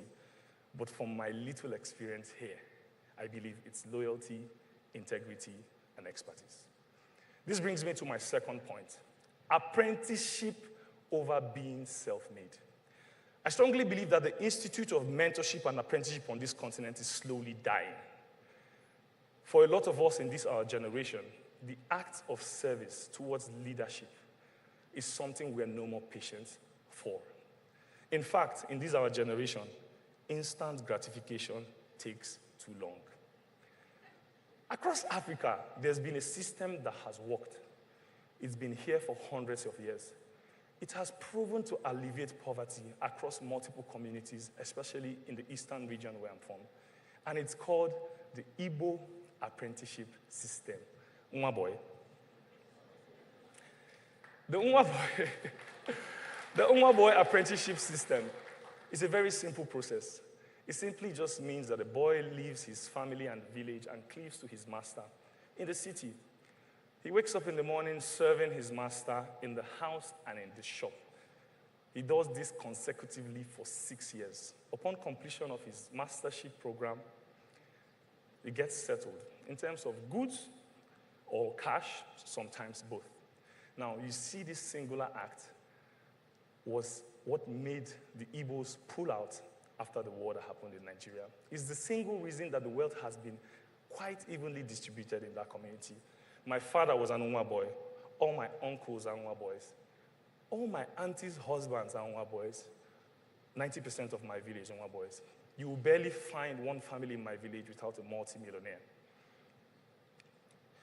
I say this to say that mentorship is the training ground for leaders, more so apprenticeship. I had my own fair share of story. At 14, I joined the family business. My dad is a big tire dealer in Joyce.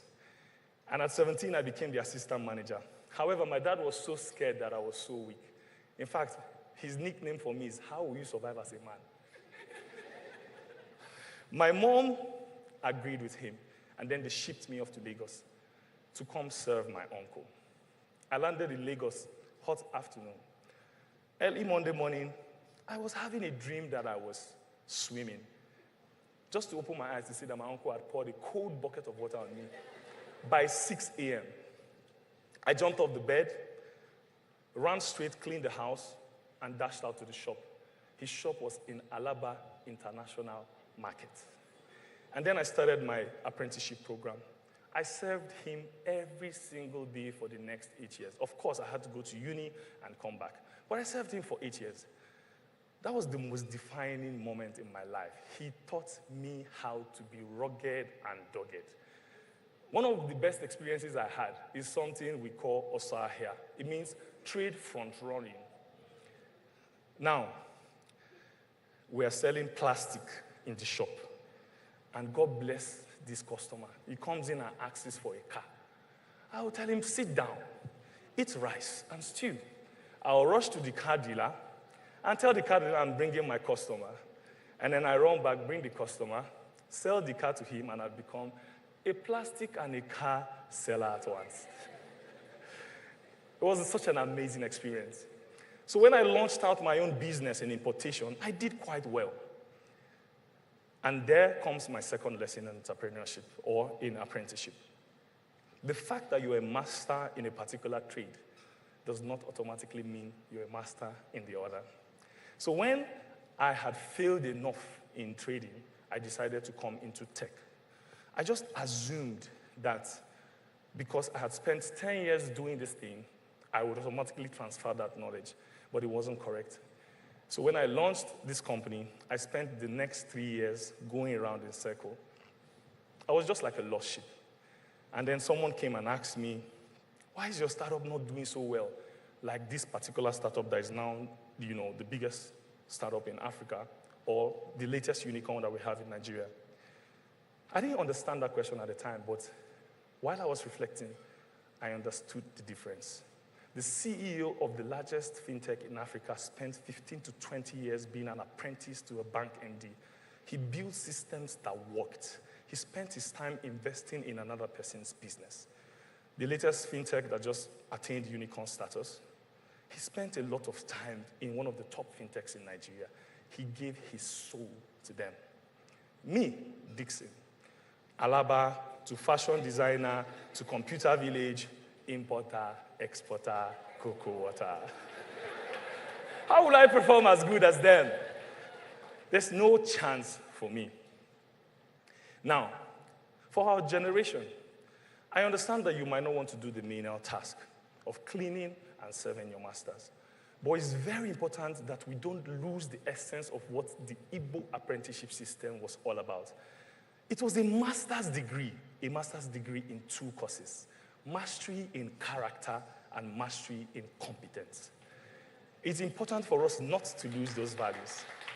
I strongly believe that governments across Africa, across multiple countries, should study the Igbo apprenticeship system, figure out more innovative ways to improve it, propagate it, because In it lies the key to poverty alleviation.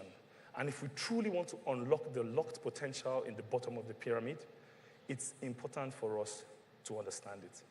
And this brings me to my third point and my third lesson. Expectation versus reality. My favorite quote in this life is, everybody has a plan until they get punched in the face. There's this huge gap between the expectations we have as entrepreneurs on this continent and the realities of the continent. And my first point is around those of us with a sort of form of religion, Christians or Muslims. Please, I have a news for you. You are not special. I know you're special in God's sight, but the challenges in Africa is no respecter of anointing. I see, Google me in the spirit realm. I've been anointed by all sorts of men of God. In fact, they've anointed here. But guess what? I still failed. In fact, I think after they anoint me, I feel faster.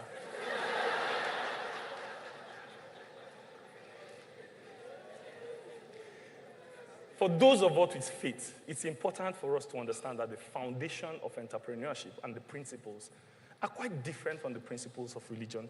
Of course, some things are correlatable, but please understand they're different. My second point in expectation versus reality.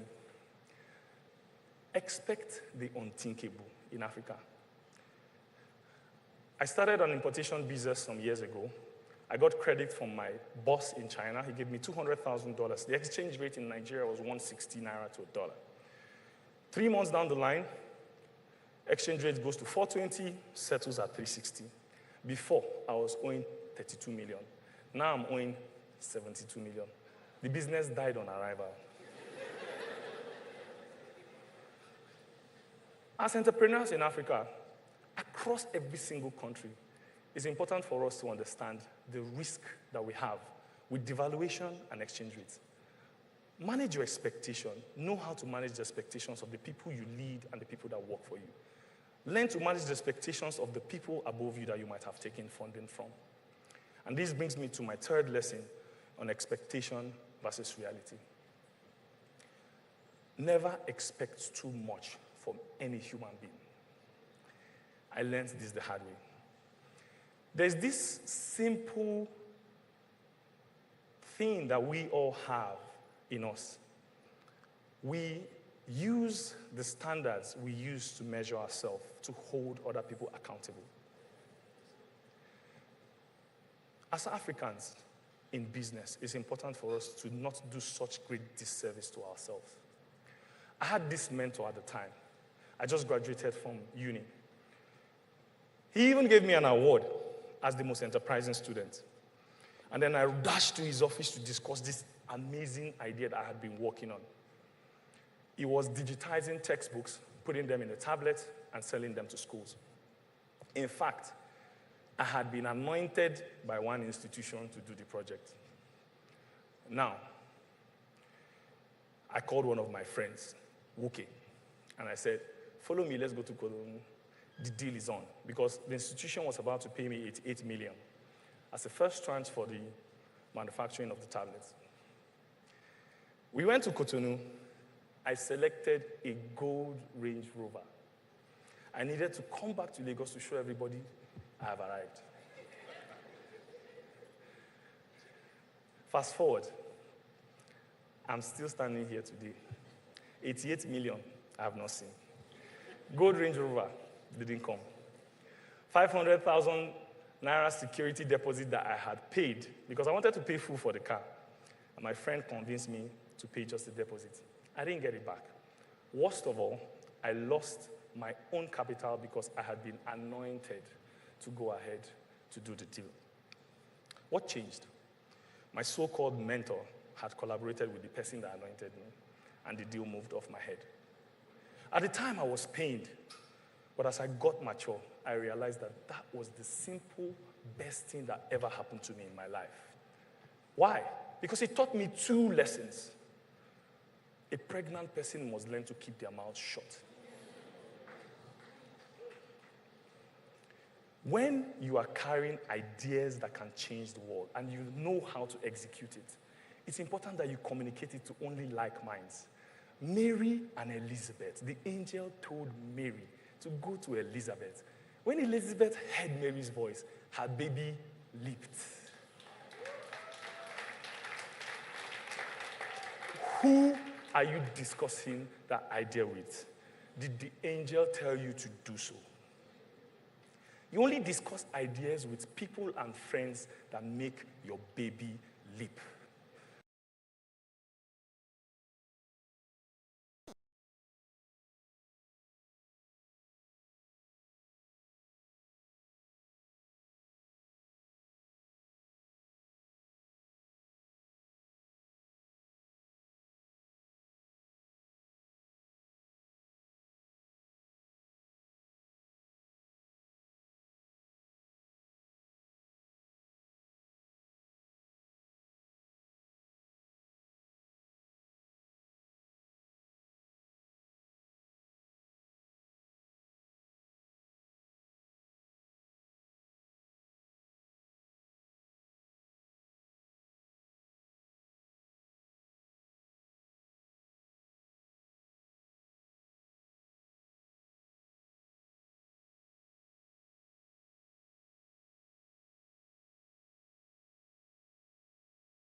Entrepreneurs in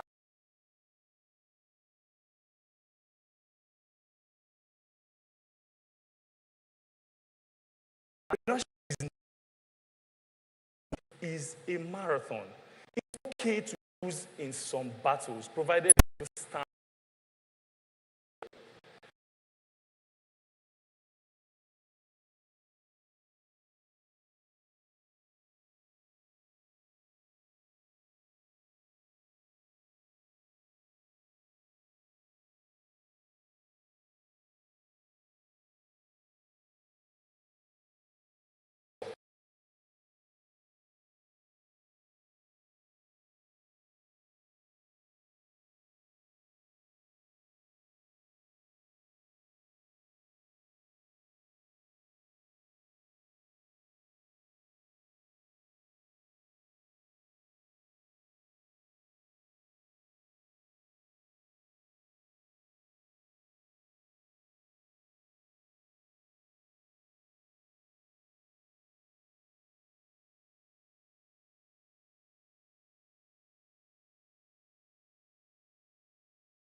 of a cleaner, from a view of a janitor. Than a lot of us that are seated here today. And the last thing I learned was humility. See, this time I had imported this huge number of power banks, and it wasn't selling. So I walked to every single store in Computer Village to sell it. Not to sell it for cash, but on credit. Now, Kola time, I had gone to this man's store to pay me my money. He kept me outside for 2 hours. And then I said, oh, please pay me my money now. And he said, oh yeah, come tomorrow. Then I came tomorrow. I said, tomorrow, I come tomorrow. Before I knew where I was, a new lesson. In the West, the lender is the God. The borrower is at the mercy of the lender. In Africa, the borrower is the God. The lender is at the mercy of the borrower. So my character changed. I learned to be humble. Now when I go to collect my debt, I first crack a joke. If the joke didn't enter, I say prayer. Lose. Sometimes I'll go and somebody will give birth to a baby. I'll rub powder on my face. Oh, single. Africa will humble you. As I conclude today, I've shared the top 4 lessons that I have learned. If you follow the lessons I've learned, I'm not guaranteeing you that you'll be successful. But I'm guaranteeing you one thing, that if you understand these 4 lessons, you take care of 80% of the reason as to why startups don't do well in Africa. It's important to note that the absence of failure does not mean the presence of success. I have failed. I understand failure, but I failed forward.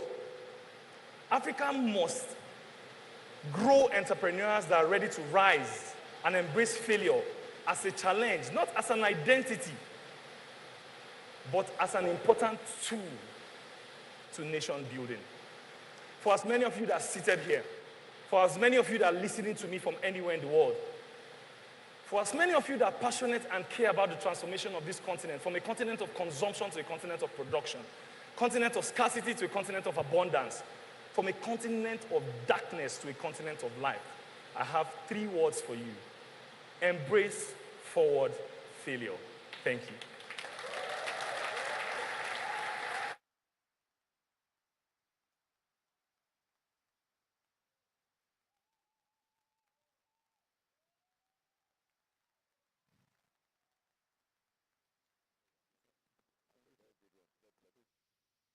Wow, keep it coming.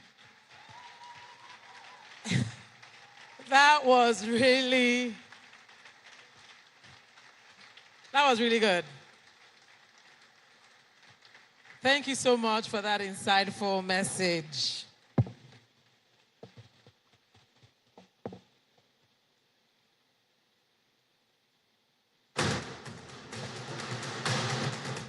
Welcome to the Convener community groups, where meaningful connections and lives are transformed. Whether you're a business owner, a corporate professional, a student, or part of the diaspora, there is a community for you. But hey, don't just take my words for it. Let's hear from the people around the world whose lives have been impacted by the community group. One thing I really struggled with was personal branding. I didn't even know how important branding was and even what it was in the first place. Joining, I learned a lot because we had a masterclass on it, and it has helped a lot in my business and even just my day-to-day. The community groups are really a growth accelerator, and it's somewhere that I would invite you to join. Whatever phase of life you are in or whatever category you belong to, there's a community group for you. I'm a member of the New Managers Community Group. I want to say leading in New Managers has made me a better person in terms of looking out for people. The highlight for me this semester was body pairing people who actually got married in December. So I want to encourage everyone, if you have just become a team lead, you're a new manager, please join the New Managers Community Group. It's interesting to know that you have people who already have an answer to the questions you want to ask. So that way you are not living your life alone. You have people who can hold you by the hand. When you feel lost, There are so many people around to show you guidelines. So yes, I would say this is a cue for you if you are looking for a place to get answers, to find like minds where you can be vulnerable and not being judged, where you can share and not feel like you're oversharing. This is a place to come. Wow, such powerful stories. Thank you for sharing. If you've been searching for your tribe or a place to grow, this is it. Register now at www.ccncommunitygroups.org and take the first step today. Don't do life alone. Join a community group today. So, reminder that the hashtag for today is the Platform Africa. So, without much ado, I'd like to introduce the next speaker. Somto Ifezue is the co-founder and CEO of Piggyvest, one of the largest and most trusted fintech platforms in Africa, serving over 5 million users with simple and effective tools for saving and investing. He's also the founder of Live Capital, an entrepreneurial support company that helps founders turn bold ideas into impactful businesses. Somto is passionate about building with purpose and backing the next generation of African entrepreneurs, creating solutions that matter. Please put your hands together and welcome Mr. Somto Ifezue to the stage.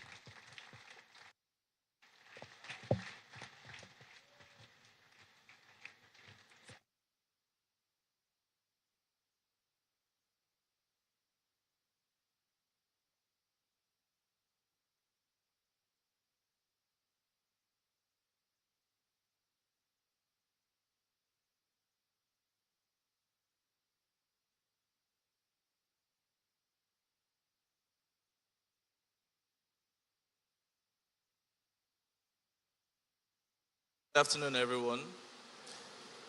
I'm happy to be here. It's also a very big privilege.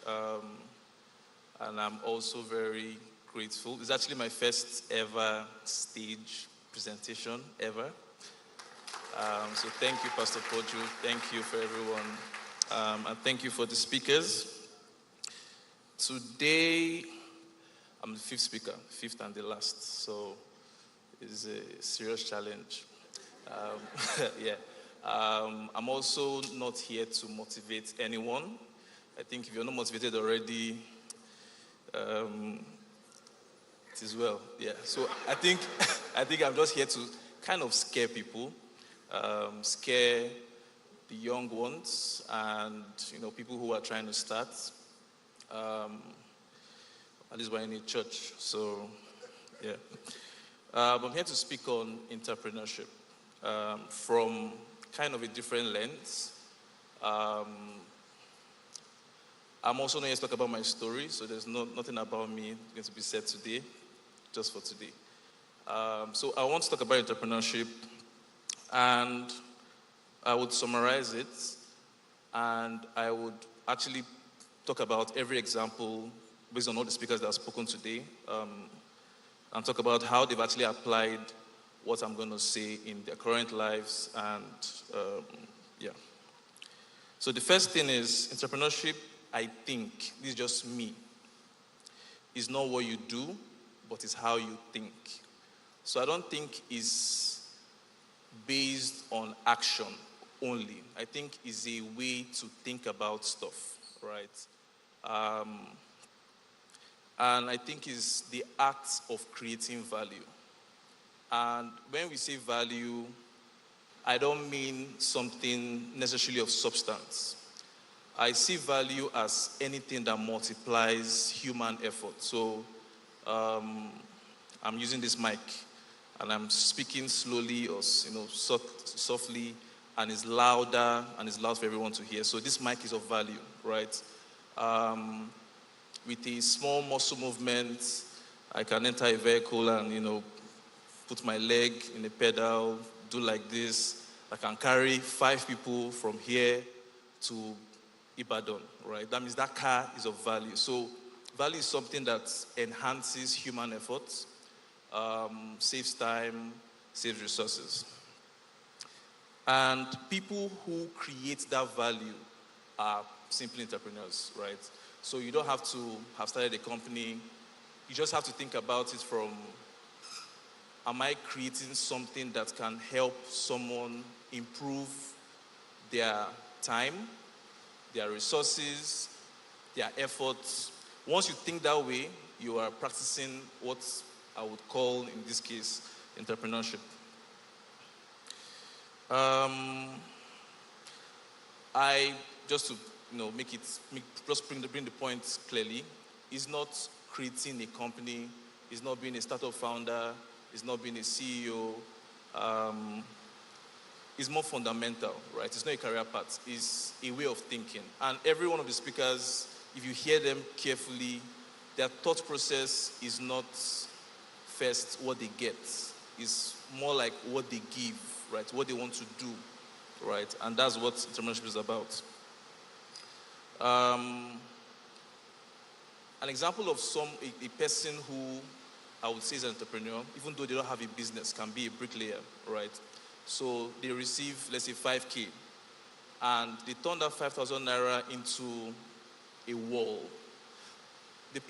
Once the person is aware that the wall they are going to create is more than that 5,000, it means that they know that they are offering value, right? The person selling akara, for instance, who is giving you, akara is bean cake for the Africans, yeah. So the person who is giving you 4 pieces of akara, right, for 500 naira or 200 naira, is aware, right, that if you want to get the akara yourself, you have to pay transport, go to the market, buy the bean cake, grind it, go home, pay for, a source of, fire, either fuel or kerosene, to make. If you spend 200 naira to do that, 500 naira, you might not end up with the 4 pieces. That person being aware that this 500 naira they're receiving, what they're giving you is actually far more valuable than the 500 naira. The person is aware that they're creating value. So if you think about it from, let's say, what they do every day. So early in the morning, they're probably preparing the dough, preparing the thing. The person is thinking of how sweet it will be for the person who gets it. He's not thinking about, I'm going to make so much money today. He's thinking about, they will like it, right? So that thought process is entrepreneurship also. Now, I want to go deeper into what value is, because essentially, entrepreneurs, the only thing they do is they just basically create value. And I believe there are 3 ways value can be expressed, right? I think the first one is through a product, right? So, your iPhones, you just press in the screen and you can call someone that is not here. Ideally, you're supposed to write a letter, find a way to post it, go somewhere to transfer that message. But with just a few, movements, you're transferring a message to a vast distance, right? With just a small effort. That's why you're spending a lot of money to buy that thing. You're buying something that saves you strength or saves you time. It can also be a service, right? So I think that should be straightforward, right? So you're offering someone a service, not necessarily a product. And I think also it can be you. So when you share ideas, right, is how value can be distributed. Now, there's something, when I was doing this research on value, I think it occurred to me that, because I was thinking of how do I make people think of value differently and almost make it not optional, because I don't think it's optional, right? I think every human being is meant, and I'm sure if you hear the speakers who have spoken earlier, it's almost like they're charging everyone, you can do it, everybody can, right? But some people will just be like, yeah, I'm not cut out for it, or I'm not ready, or I'm not smart enough, or this guy is smart enough, or this person is better, or this person has a better experience, or this person is more privileged than I am. So that means it's not for people like us. And they'll never do anything about it. They'll just be there, right? And I think it's majority of those people, I would say, are in this part of the world where they just feel like I was born this way, so I'm not the kind of person that's meant to make a change. So I'm here to scare you today about that. I think the first thing is, when you think about, because again, part of the things you think about is, okay, God has an, Pastor Mr. Kola actually said something that God is the ultimate designer, right? And I believe that so much, right? And God does not, what's the word now? He doesn't make mistakes, doesn't. So when God created man, before there was religion, before there was laws, countries, any sense that we have today, God gave us, or said, or made, well, I don't know how to put this, said something to us. He gave us the first command. And what he said was, be fruitful, multiply. You do not have a choice. I don't think it's something that you can say that you will not do. And even though you might not know how God feels about not doing that thing, because it's not really spelled out in the Bible very well, because there's a lot of emphasis on the 10 Commandments and not doing it and the repercussions. But we don't think about that first one before the commandments, which is be fruitful and multiply. So I have 2 examples in the Bible of how God feels about this thing, right? And I think the first one I'll talk about is the Tower of Babel, right? So these guys just decided that, we want to just play safe. We want to be, just modest and nice and, content.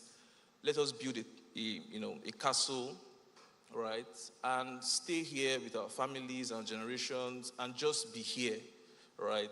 There's no need for us to try to be ambitious and go to find and solve any problem. Let's just be in this space. Initially, I thought that the reason why God was upset was that they were trying to reach heaven. But in doing my research, I saw that they were not trying to reach heaven. They just wanted to just build that temple and just be there with their families and friends. And then God, altered a human being, right? So there was never a time in the Bible, right? I would say God altered his own creation. It was that day. He changed the languages of these people, because that's not the plan. I don't want you to do it for yourself and your children and your family. I want you to do it for the world, for this earth, right? And it's a very, very important thing. So God was so upset, and he had to change and alter his own creation, right? Very early in the Bible.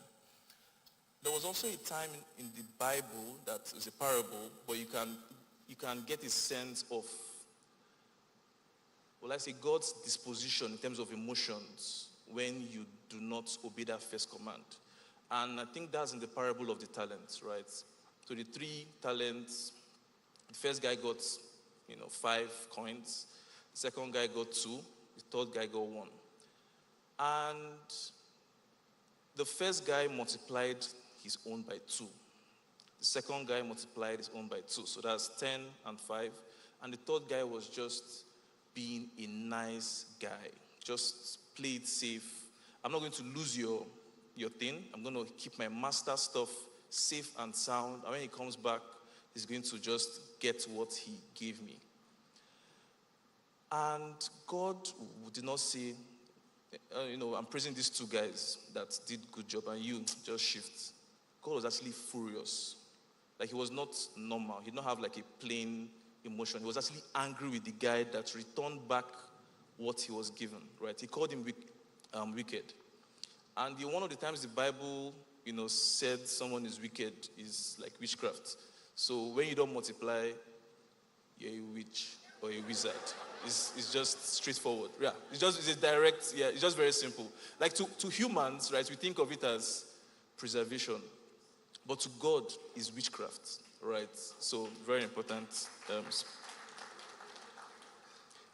So everyone, I believe, is an entrepreneur, right? Once you think about creating value, once you think about what would make someone else's life better, right?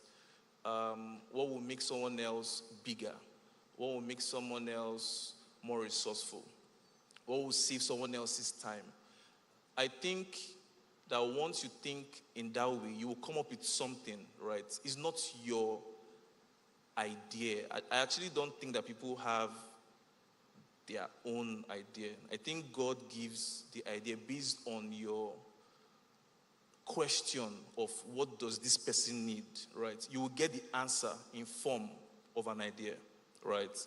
Now it's now left to you, that's now a you thing, right? To now say, I'm going to work hard or read, and I'm not here to talk about that part. I'm here to talk about the starting point, right? Dixon is a hard worker. So where he got the idea, he had to now read books.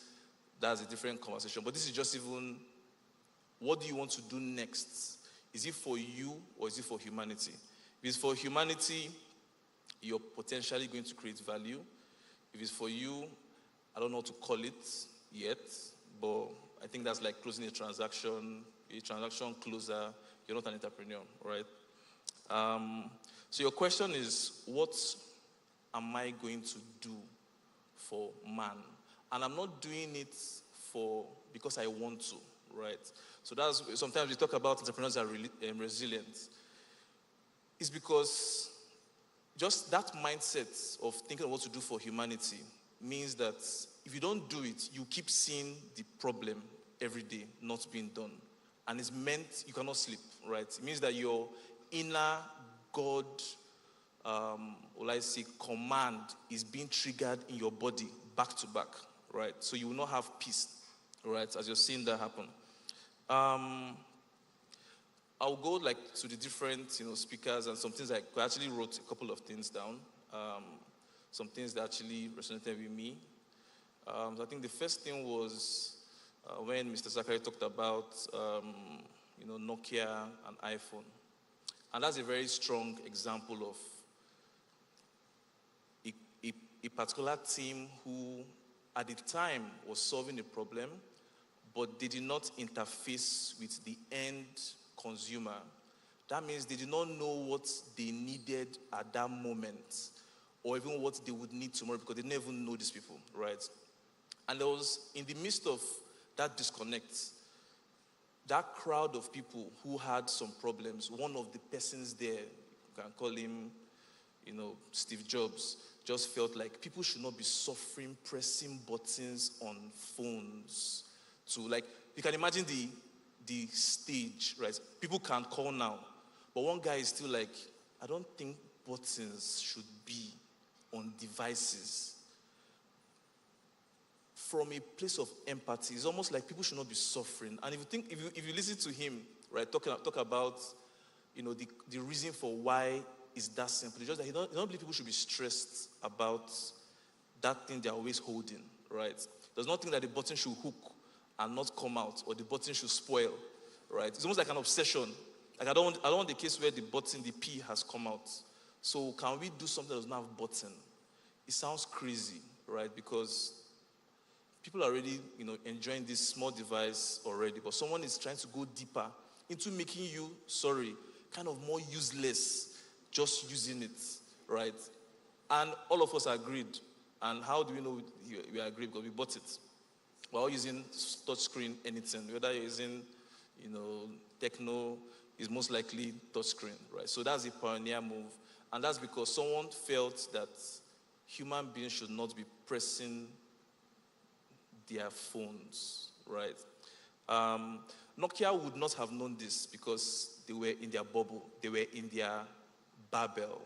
So they were in this bubble, right, where they thought they were doing everything, but they did not go to see the world. Remember, God changed our language just so that we could see the world and touch. Yeah, thank you. Another person who, Mr. Kola, very strong personality, Sahara. Yeah. He talked about entrepreneurship and intrapreneurship, right? But there's this joke I usually hear where you say, what's your preneur? So it's not necessarily, the two of them are kind of the same. It's almost like intrapreneurship is a form of entrepreneurship. So let's just talk it preneur. Anything you're going to do for somebody. So if you're working in a company, right, you don't have to start it. You're working in a place and you want to do your best work. it means that you're not thinking about it from a place of, I got paid 100K. I am going to deliver 100K value. You're thinking about it, I'm going to do my best. That means you're not thinking of the input of 100K. You're thinking of the output of the best you can do. That means you know in your heart that 100K is not what I'm going to bring out. Once you think that way, you are an entrepreneur. That's just the truth. That's what it is. Also, there's something he said that I believe 100%, right? But thank God he said it first. Because sometimes when I say it, it looks like you're being nice. But thank God, he said it. And it's something that I think we need to think about, because it's something you have to ask yourself. You have to think about it yourselves, right? And it's that you can't actually practice this entrepreneurship without having love. It is impossible. And I'm sorry. There's no way you can do it. Like, if you don't have love for the next person, what are you doing for them? Like, you can never do it. You do something that is substandard, right? So you can't practice this if you don't have love. You must have love for the next person, right? You must have love for helping someone else, fix their problems, helping someone else, save their time, helping someone else multiply their resources.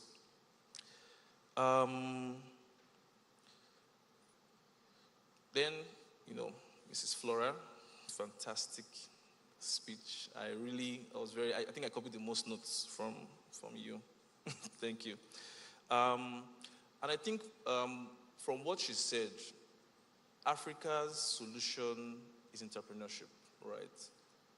And that's very important to note, because over time, we've just been somehow content.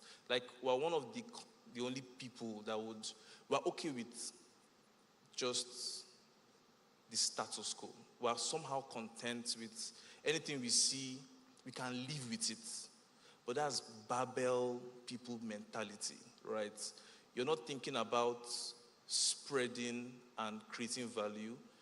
Thinking about, I'm okay with this 1 square meal. I will just manage it like that, right? So it's something that we have to change, right? To be more disruptive, right? To be more, we should challenge what we see, try to add value. And don't think about it from, like, let's continue with our, contentment as a people. But now think about it from, it's not about you, it's about the next person. If you're okay with 1 square meal, can you help somebody else get 2? That will force you normally to be more productive. So let's say you're okay with 1 square meal, but everybody's not you. Some people want 3. Help them get 3. Think of something that will improve their income. Think of something that will save their time so that they get more if you're okay with less. So again, it's not about you. It's a thing from God. It's a thing that God wants us to do. And it's a thing that we actually have to do.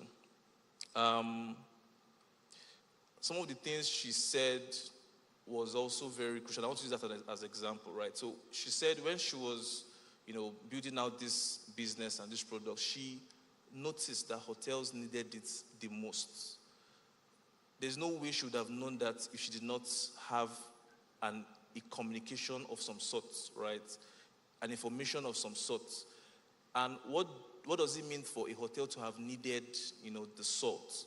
It meant that for some reason, they were spending more or doing more to get that same thing, and she was going to give them for less. That means she was multiplying a resource that they had into either more salt, or more revenue, right?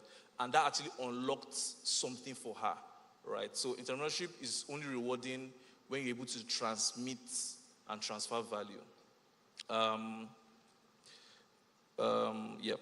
And also, there's also a pattern that she also displayed, right? So she mentioned, during COVID, for instance, talking about a tea dispenser, because people at the time could not go out. So you see the thinking, so you see the pattern, right? It is, we have this challenge. We're thinking about it as, these people there, they have a challenge. How do I solve it with what I know, right? And those things unlock, it's what we call innovation, right? It's what we call impact, right? It's just thinking of a way to solve someone's problem makes you look like you thought about one genius thing. It's actually just very simple. You thought about someone else, and you thought about solving their problems, and what you came out with is usually ingenious, right? And even with everything she has achieved, this is 30 years pretty much in this business, she's still thinking of what more can I do? She's thinking of impacting, sharing everything she has learned and giving it to everybody for free. That's the impact we're talking about, right? So she has even turned herself. She has built products, she has built service. She's turning her own self now into a service. That's into value, right? So that's true entrepreneurship. So thinking about everything we've said, in summary, value is anything that multiplies human effort. Entrepreneurs simply create value. You do not have a choice. You do not have a decision to make whether or not to practice it. God has told us, and that's the fact. You can add it. You can make it the 11th commandment, right? Yeah, it's the 11th one. So he said, okay, do not steal, but don't remove the be fruitful and multiply. Just add be fruitful and multiply and don't steal. If you're not practicing that first one, you are committing something. Yeah. So I think it's a fundamental task given to everyone. And I don't think it's something that you should decide not to do or push to the next person, right? And to be honest, Africa cannot afford it at this time for everyone to push the next productivity to the next guy. In your own environment, right? With what you know, right? You're meant to ask, how can I help my immediate environment, right? With what I know today, how can I add value to the next person, right? And usually, if not all the time, once you add value to someone, you would get a return. The return can be in form of money. It can be in form of another form of value. It can even be in form of even more information to create even more value tomorrow, right? But you only get after you give, right? And what you're trying to give is value. And once you think of giving value, it makes you an entrepreneur. So entrepreneur is not something that someone is, right? It's what someone actually lives every day, right? You're walking on the road, you're seeing something that is bad, you thinking about trying to fix that problem for the good of them, right, is what entrepreneurship is about, right? It's what makes you actually fulfill your existence mandate that you've been given. You're only existing here to add value to this world, to the earth, not necessarily to add value to yourself, right? Everything, if you look around you today, everything, the soap you used to shower with, someone actually thought about doing that soap. The cream you rub, someone thought about doing the cream. The clothes you're wearing, someone thought about it. What did you do for the world today? What did you give with everything you've received, right?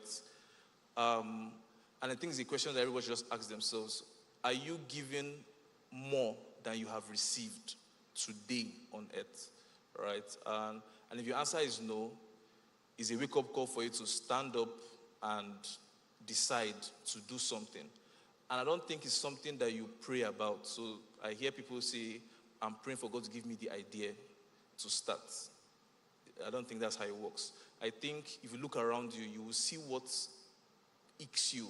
And everybody has different things that, well, I say, are things that irritate them or things that they feel upset about. And everybody's different, right? Some people can be like, I like someone, or I like people to eat healthy. That means you're already called to do things about healthy foods, right? You can be like, I like people to spend more time with their families. You might be thinking about building a daycare or something. So like, whatever is your passion, right, I would say is your marker that God has actually given, as this thing will bother you forever, right? And the day you do something about that thing, then you are obeying the first command, right, that God gave humanity. Yes.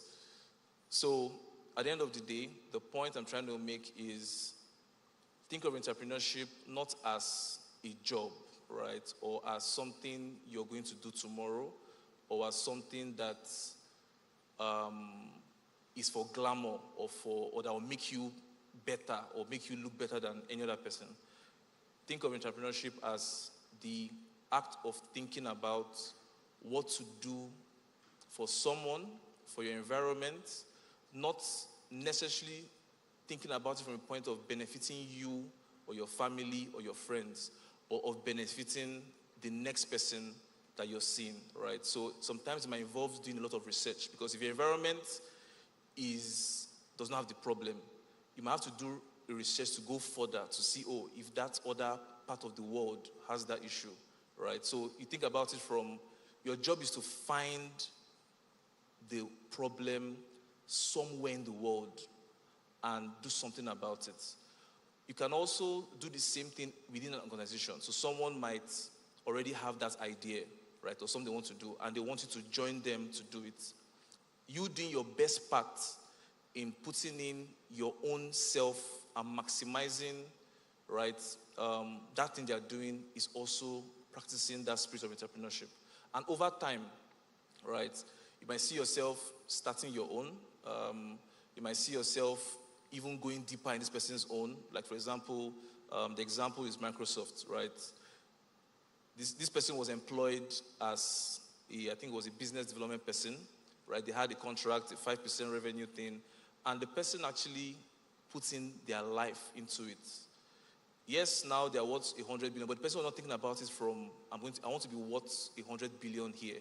The person was thinking about it that I'm going to do my best, right, within this organization, and the result is what we're just seeing today.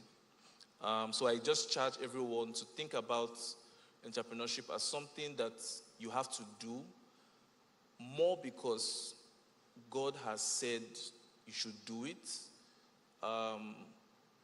and less because it's something that is a glamorous thing or is supposed to make you financially free. Because if you think about what Dixon said, if you think about it from that angle, he was not financially free for a long time when he was practicing the entrepreneurship that he was practicing, right? Until he learned where value was. That's where the problem was. It's when he found where the problem was that he unlocked, more growth and stability in his business. And I think that's the same for everyone here.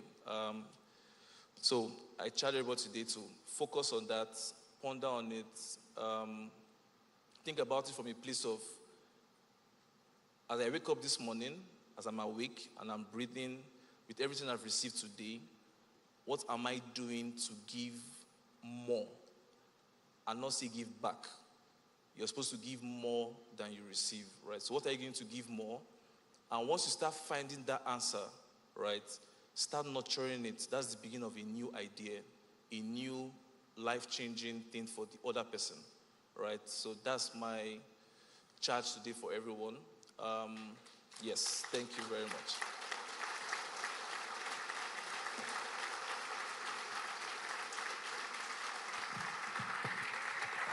Please keep it coming. A round of applause for Mr. Somto.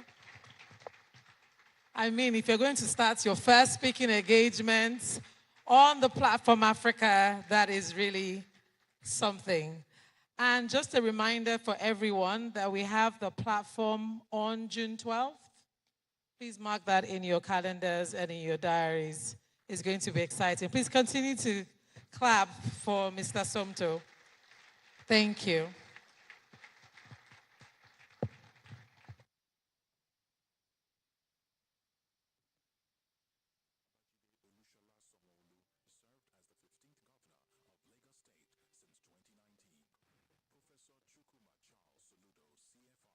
Economics professor who serves as the 5th Democratic Governor of Anambra State. Amina Gurib Fakim, scientist who served as the 6th and first female president of the Republic of Mauritius. Babatunde Raji Fashola, CON-SAN, Nigerian lawyer who served as the Federal Minister of Works and Housing of Nigeria from 2019 to 2023. Yakubu Dogara, CFR, who served as the 13th Speaker of the House of Representatives from 2015 to 2019. The Platform, Democracy Day Special, June 12. Powered by the Covenant Nation.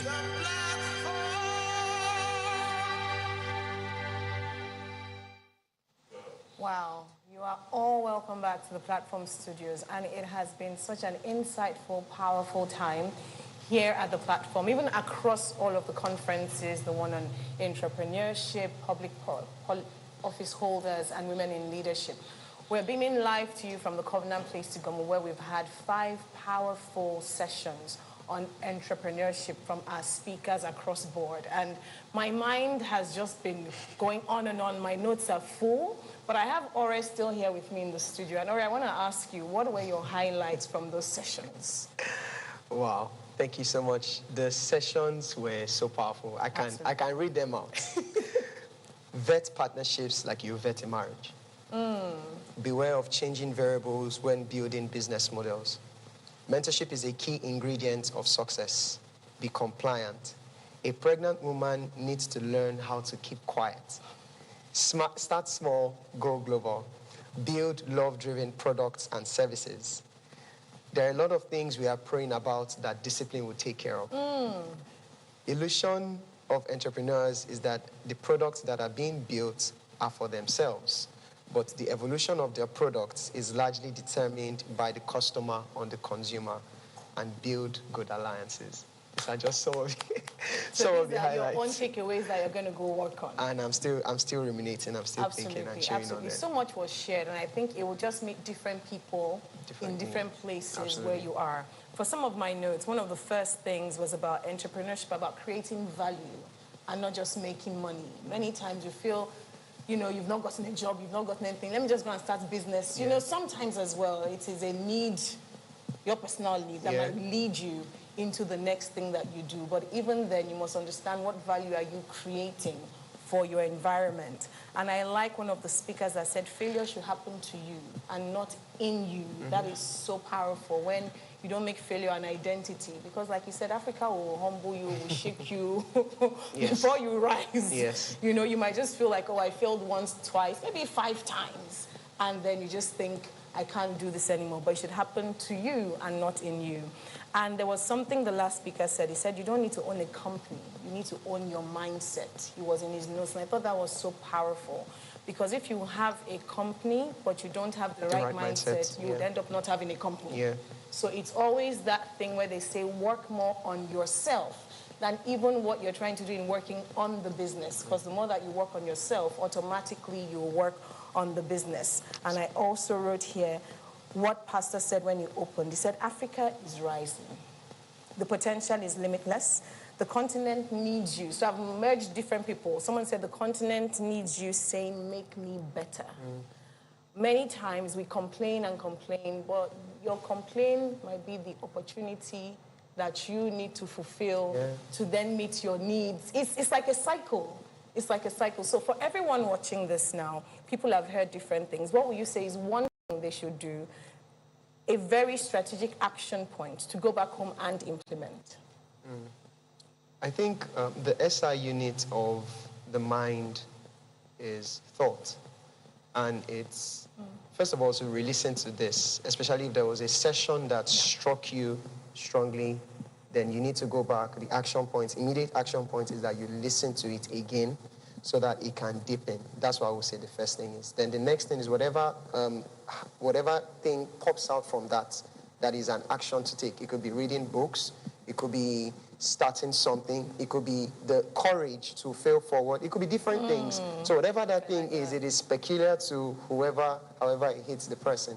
That's what I would say, really. For me, I already know the session that I'm going back to just chew on the things, even though largely I'm an entrepreneur, but there are some principles that are cross-cutting.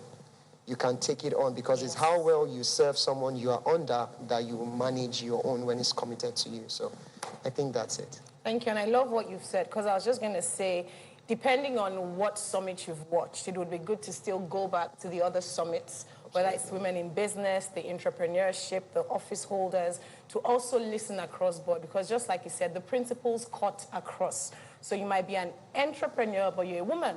And there's some things you need to learn in women in leadership. You know, you're an entrepreneur today, but in the next couple of years, God is calling you into the governance space. So you've watched one of the particular summits today, but remember, it's one platform, 4 summits, and would encourage you, it's on our YouTube channels, to go back and watch the other sessions so that you can have a full benefit of the bouquet of platform today. We've not ended. We're still having a panel session where you have the opportunity to ask questions from our guests here in the venue. So that is coming on still, and we're going to get right to that very quickly. But all right, I'll ask you once again, you mentioned something about being an entrepreneur. So from what you've learned here, even though it's the entrepreneurship session, what do you think you can implement for you now, even as an entrepreneur? Oh, immediately, humility. Immediately. So I think about it as it's a spectrum, and so you can improve and just give yourself solely. You know, sometimes, especially the role where I serve, can be creative. You have ideas, and you want, this is what I think should be, this is what I think you should do, this is how I think you should, but this person has been here longer than you have been. There's a reason why they are in the role they are in, and there's probably something they saw they see, or let me personalize this, they saw in me, that said, oh, I want to work with this person. So it's submitting myself fully to that process. I think it's progressive, especially for someone who has ideas, who is happy-go-lucky, who is, bubbling and everything. And it's just submitting, hey, there's something you've seen that I may not see, but I trust God that in His sovereignty that led me here, there's something I have to learn that I don't know would benefit me in the long run. And it's just submitting to immediately, humility. Immediately. That was the last thing I thought you would say. Immediately. But that's such an interesting lesson. And it reminds me of something, I think it was Miss Flora that said it when she was talking about herself and, the young people doing all the internet and technology for her. But at the same time, the older people also have something to teach you. I think sometimes with the younger generation, there's a lot of energy.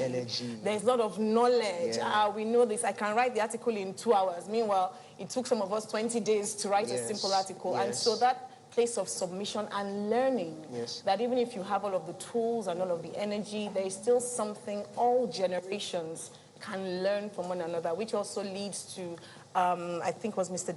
Dixon's talk on mentoring. And just that, I know that really touched you. Mentoring. Do you want to say something? If I could go back in time, I appreciate the family where I'm from, but I would have loved to have that Boy experience. I would have loved to have it, because there's something, like you said, it starts from within. Becoming always starts from within. It's not without. And there is something it does in you. There are 2 things he highlighted, mastery of character and competence. And I'm like, it's not, if you take it away from there, it's the same thing across board. If you submit yourself to a family mentor, it's the same thing that will happen. If you submit yourself to a business mentor, it's the same thing that will happen. And it just cuts across. Mentorship, I've tasted, mentorship when it comes to spirituality. I've seen how well it has saved me time. So I understand that if this can be transferred to other areas of my life and life in general, it will be a fabulous experience. So yeah, that really struck me. I really loved it. And so anybody who has enjoyed the Boy experience, I'm rooting for you. I'm rooting for you. Excellent. Thank you, Ore. Thank you for being here. And right now we're going right back to the hall where the panel session is about to begin. Do not tune away. Many times in panel sessions where questions are being answered, you glean insights and deeper things from this. We want to thank you once again for joining us throughout today's Platform Africa, and we go right into the hall. Thank you. So now we'll be going into our panel session. If you have any questions for any of our panel members or any questions relating to all that has been discussed today, please kindly signal to an usher. They're waving. You see them all around the hall, dressed in the orange attire. Please send in their questions so that we can take them. So welcome again, everyone. Standing already on the existing protocols, I'm just going to start off with Mr. Zachary, and then I'll take it down that way.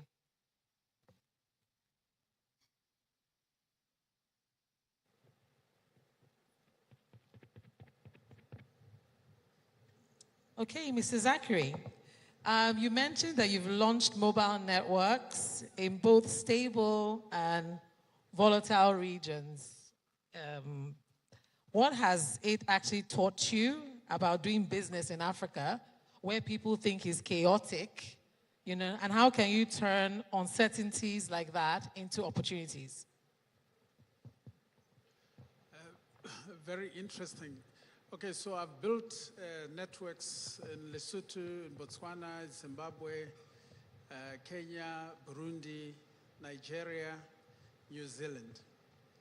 And then broadcasting networks as well in other countries. Now, the biggest issue, or the biggest thing that I've realized is that every single country has got its own issues. Every single country, there's no country that's better than the other. South Africa looks very good to do business in, but it's got its issues. And so you start from what you think is a stable country. It depends what product, what service you're offering. When I came to Nigeria, the first question that I asked my chairman was, what did I do to you that you brought me into this country? But today, probably the biggest lessons about business that I learned was by being in Nigeria. I learned so much. So the thing is, it's not about what you want to do. It's about what you are learning from what you are doing. So if you do not learn, it's a problem. I mean, you know, there's a thread that has been running through, you know, what the speakers were saying. If you go out there to just do something and succeed without focusing on a cause, without looking at solving a problem, you will find entrepreneurship very, very difficult. So in Botswana, for instance, when we went in there were no street signs, nothing. And we said we will not market on television and others. We will build bus shelters. We will build this and that. We were putting infrastructure as part of our communication, as part of how we would serve that particular country. And so the bottom line is that you've got challenges in every single country, but it is what you learn and what you can share with others that becomes very, very important. Thank you very much. Thank you for that, sir. My next question will be for Ms. Flora Mutahi. So Kenya is strategically positioned for trade within Africa, especially within the African Continental Free Trade Area, which you mentioned is now in motion. So what real opportunities and practical barriers do you see for Kenyan businesses and for businesses in Africa generally, particularly SMEs, in expanding export across the continent? Thank you very much. I think the first thing around the Africa Continental Free Trade is, of course, a huge opportunity to move goods and services across. But I always tell SMEs the most important thing is first stabilize. You know, when I think when I shared my story, yes, I did go to the US when I was very young as a business. And all it did is it put a big strain on me. So first deepen your business before you begin to widen your business. And I think that's the first thing I need to say. Otherwise, when you start trying to run on very thin balance sheets, very thin cash flows, your business is going to collapse. So have a deeper business and then start understanding where you're going. So what I tend to find works the best is what is working for you in your own country. You know, your business model. If you're working through a distributor model or your, you know, whether it's a service, a partnership, whatever it is, then try and replicate that in another country. Fortunately, this is a good time to do business because technology, you know, you can do a lot of desktop research, you can research countries, you can understand communities. If you can afford to take yourself there, go and really understand, because I find one of the biggest mistakes entrepreneurs do is they try to, yes, it's about risking, but you don't take a calculated risk. So you go and say, I'm going to export, and off you go and you take your goods or service to whichever country and start saying, oh, it's not working. I talked about the Africa Continental Free Trade, yes, being an opportunity, but as much as the tariff barriers have been removed, the non-tariff barriers are what now we are really having, we're requesting governments and everybody to address. I gave my case in point, and I believe other entrepreneurs would suffer the same thing.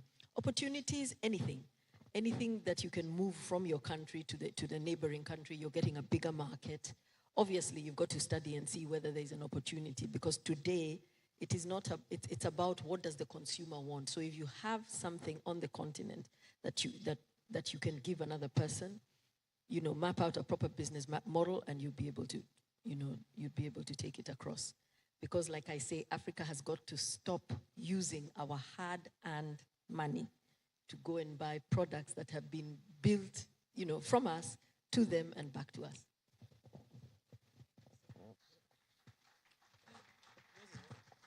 Thank you so much. Really, Africa must stop using our resources to build other economies. So, Mr. Adeshina, I have a question for you. You mentioned... Is he on? Okay. Yes. All right. Perfect. It's working. Yeah. So, you mentioned that many successful entrepreneurs began as intrapreneurs. And in your experience, what key habits or mindsets should professionals develop while they're within organizations to prepare for this entrepreneurial success? Okay, I think Somto somehow answered that question earlier when he spoke of the fact that if your remuneration is 100,000 naira, you don't deliver 100,000 naira value. Of course, what you do is do 200, a million, and the rest of them. Now, part of what you will hear is you adding value. For some of us, and my own organization, we've changed that to multiplying value. That it is when you're able to multiply value truly at an exponential level that you truly will be rewarded with something bigger and better. And it is you not just looking at remuneration as a basis of evaluating your performance or your person. You need to start to see yourself from the perspective of being a solution provider and making life more comfortable, more meaningful, useful to some other persons outside your organization. Then your organization itself will be able to reward you with something more profitable. And at least, like I've said, that's just for me the pathway to prosperity and to you becoming number one in any industry you find yourself. Most times, what most people do is to complain, and I've seen that timelessly, complain about the kind of job they're being asked to do and or the salary or remuneration they are receiving. One of the things we do in Sahara is to take one of the things Dixon said, is to humble you. When we hire people, we'll send them graduates of Convener University and some of the beautiful universities in Nigeria. We ask them to clean floors, go to nightclubs and be serving people. We tell them to go and clean the washrooms, so that's to bring them down to planet Earth. It's a generation that likes to fly, but before you fly, we want you to crawl, we want you to walk, we want you to run, and then you can fly away.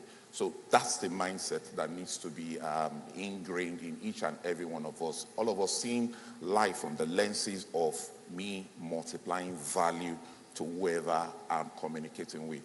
The customer is not necessarily the one outside. Your internal customer must be able to see value in you, which is your employer must say, wow. When you come in through the door, the employer must be able to say, this is a good one, and smile rather than looking away.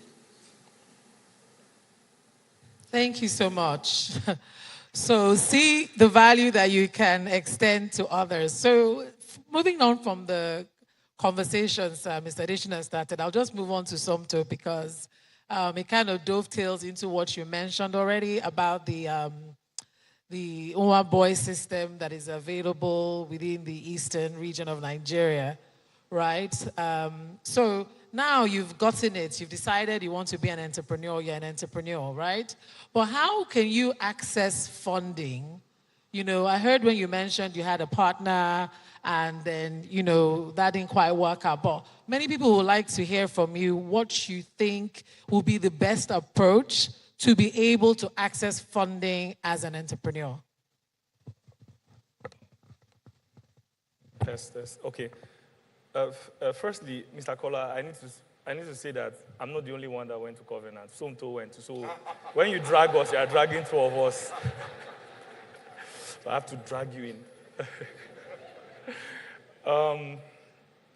So when we talk about accessing funding, it's a very, very challenging topic, especially for, there are two levels of kind of funding. There's like when you're looking for an SME kind of funding or you're trying to build a venture scalable business kind of funding. Most of that accessible funding used to be abroad, but now it's not coming to Nigeria. I oftentimes like to refer back to my closest network. We have the green, the yellow, and the red network. Red network would be like investors that took people's money, that have theses and all that. Yellow network are kind of like, maybe like the way I am now with Mr. Kola, so I can go to him tomorrow. And then green network is more like people like my friends. Like I said, you just have to leverage those friends and those relationships you make, your parents, your uncles, your aunties, to get the little capital you have to build a proof of concept. Now, not necessarily in tech, but even in trading or whatever you want to do. It's important to leverage network to access the smallest form of capital that you can get and manage it properly to show that if given more, I would produce more results. I think that's my go-to strategy for getting fast capital. Thank you so much. And Mr. Somto, since you're all cut from the same cloth, I will just move on with my next question to you. Now we're going to talk about digital infrastructure, right? And how central it is to Africa's future. So how can we ensure that our policies, I don't know how much you see the dependency of policy on being able to scale your business within whichever continent or country that you're living in, but how do you see, how can we ensure that policies, talent, and capital are aligned to build scale? And how can we ensure sovereignty on our digital ecosystems? I hear a lot of people talking about tech. All of us know that tech is what you should use to drive your business, but really, how can you even ensure sovereignty of that ecosystem around that? Thank you. Hi, okay, yeah. That question is very hard, right? It's sounding like it's for the government.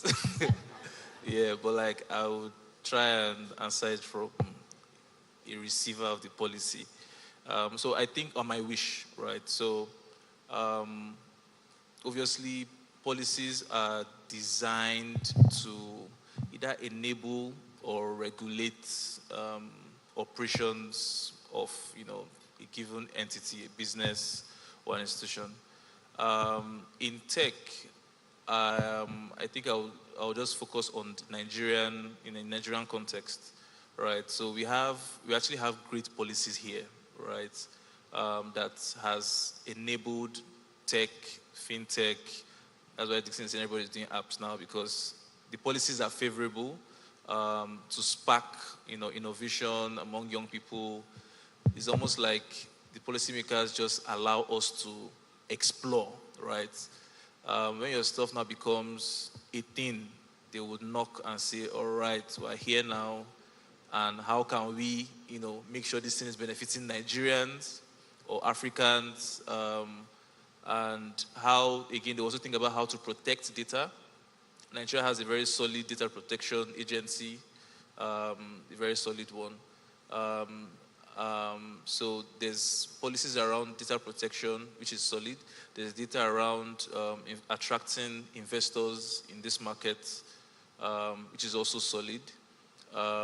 There's also good regulatory relationships, I think, right? Because I've experienced it, right? Between, business owners and, like I said, the policymakers. I think as of now, I think policymakers are getting more, the word is, I think, they're getting more,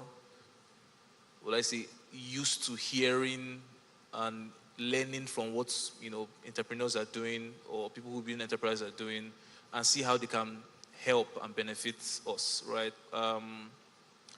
I would say that how to harmonize it would be for even entrepreneurs themselves to reach out, right? So one of the things regulators don't like or policymakers don't like is, you try to do it by yourself and just running to scatter things, then coming back after it has scattered, right? So they'll prefer a case. I think entrepreneurs should do more reaching out, do more asking questions, do more involving these people in your plans, because I think everybody wants to grow, right? And they want to do their job and make sure that nothing comes back, right, to bite them because of your innovation or your invention, right? So carrying them along is a very crucial, aspect of business.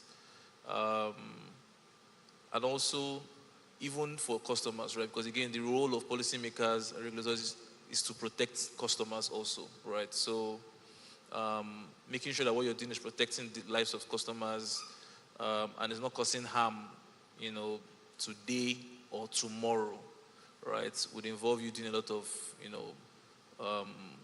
liaising with them, talking with them, and it's a proactive thing. It's not something that you do after the damage has been done, right? Just to reduce, waste generally. So I think more engagement. Yeah. Thank you so much. I'm sorry, can you pass the mic? I think it's your mic. That's your mic. Okay, great. Now we're just going to take perspectives from each of you on what you think are the most burning issues entrepreneurs should actually focus on as they move on to try to scale their businesses. I want to believe everybody here that decided to start a business and be an entrepreneur will like to have a Melvin Tees, will like to have something that is cross-continental and cross-regional as well.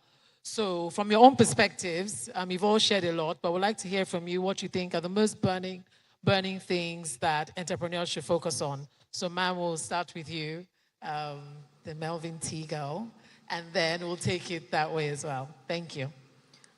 When you ask that, is it internal or external? Is it the opportunities or internally what their businesses should do? The question. The opportunities. What? All right. Okay. Well, I think when I spoke, I talked about the kind of challenges that we have on the continent. So whether it is our weak social system. So for example, if you find in a rural area that maybe medication is not going out, that is something that you could come and look at it either from a logistics point of view or from a tech point of view. So it's really looking at what problems do we have on the continent. And I think I spoke quite a bit about it in my talk. There are challenges around food. There's challenges about farming. I'll give you an example. Our generation has not been very great at farming, and I believe that's because this is in Kenya. We watched our parents do telephone farming. They had a job, but on Saturday, they would drive up to the farm and do some telephone farming. So a lot of us didn't get into it. But I'm finding the youth now saying, actually, we do want to be farmers. We want to go back to the land and learn from that.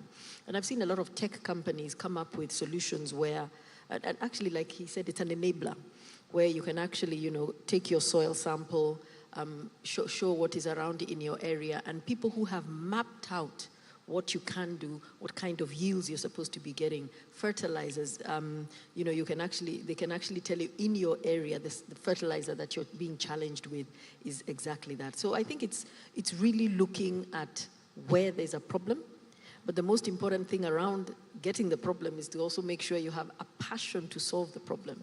Because today, if you asked me to solve any of those, my passion might not be there. So you have to make sure the passion is there. And thirdly, you have to make sure that the business, the opportunity is sizable enough. And I give my example when I started the Melvin Salt, the market was not sizable at the time. And so quickly, then I pivoted to tea, and basically I've never left. Okay. So, yeah. So since you have the mic, we have a question for you from the audience. Great. So you can take it at the same time. So the question says, I am into the business of making teas, and I will want to expand sales outside Nigeria. What do I need to put in place as regards regulations and distribution? Well, congratulations. I always say entrepreneurship is not for the faint-hearted, so well done. I would want you to put the same learnings you've done for building your business within Nigeria. Now you start taking it out. So where is the market? What does the market want? What are the regulations in that market? So for example, you know, if your tea is just, I'm not sure where you're sourcing your tea, or if it is a herbal tea or a health-related tea, who is interested in that health? And maybe the idea would be to start locally, somewhere pretty close. And then how do you want to get your product there? Do you want somebody to buy it and distribute it in that country, meaning you're going to have to give away more margin, or do you actually want to go and set up there? Personally, for an SME, the best thing to do is to get an importing distributor, somebody who will say, yes, with this margin, I will be able to distribute. But then the next question comes, how do you choose that distributor? So again, you can perhaps start with online and then referrals, basically do your due diligence until you find somebody who does. It will probably be somebody who's doing a complementary product. So FMCG perhaps would be your best bet to look around. So those are the steps I would take. Regulation, there's a lot of regulation on the AFCFT, the Africa Continental Free Trade Agreement website that tells you what is required, and then reach out, just write an email or make a phone call, and you know, the information is there. Thank you so much. Please, a round of applause for our speakers. So, Ms. Adeshina, I have a question for you from the audience. It says, most businesses in Africa are founded and sustained by the founder.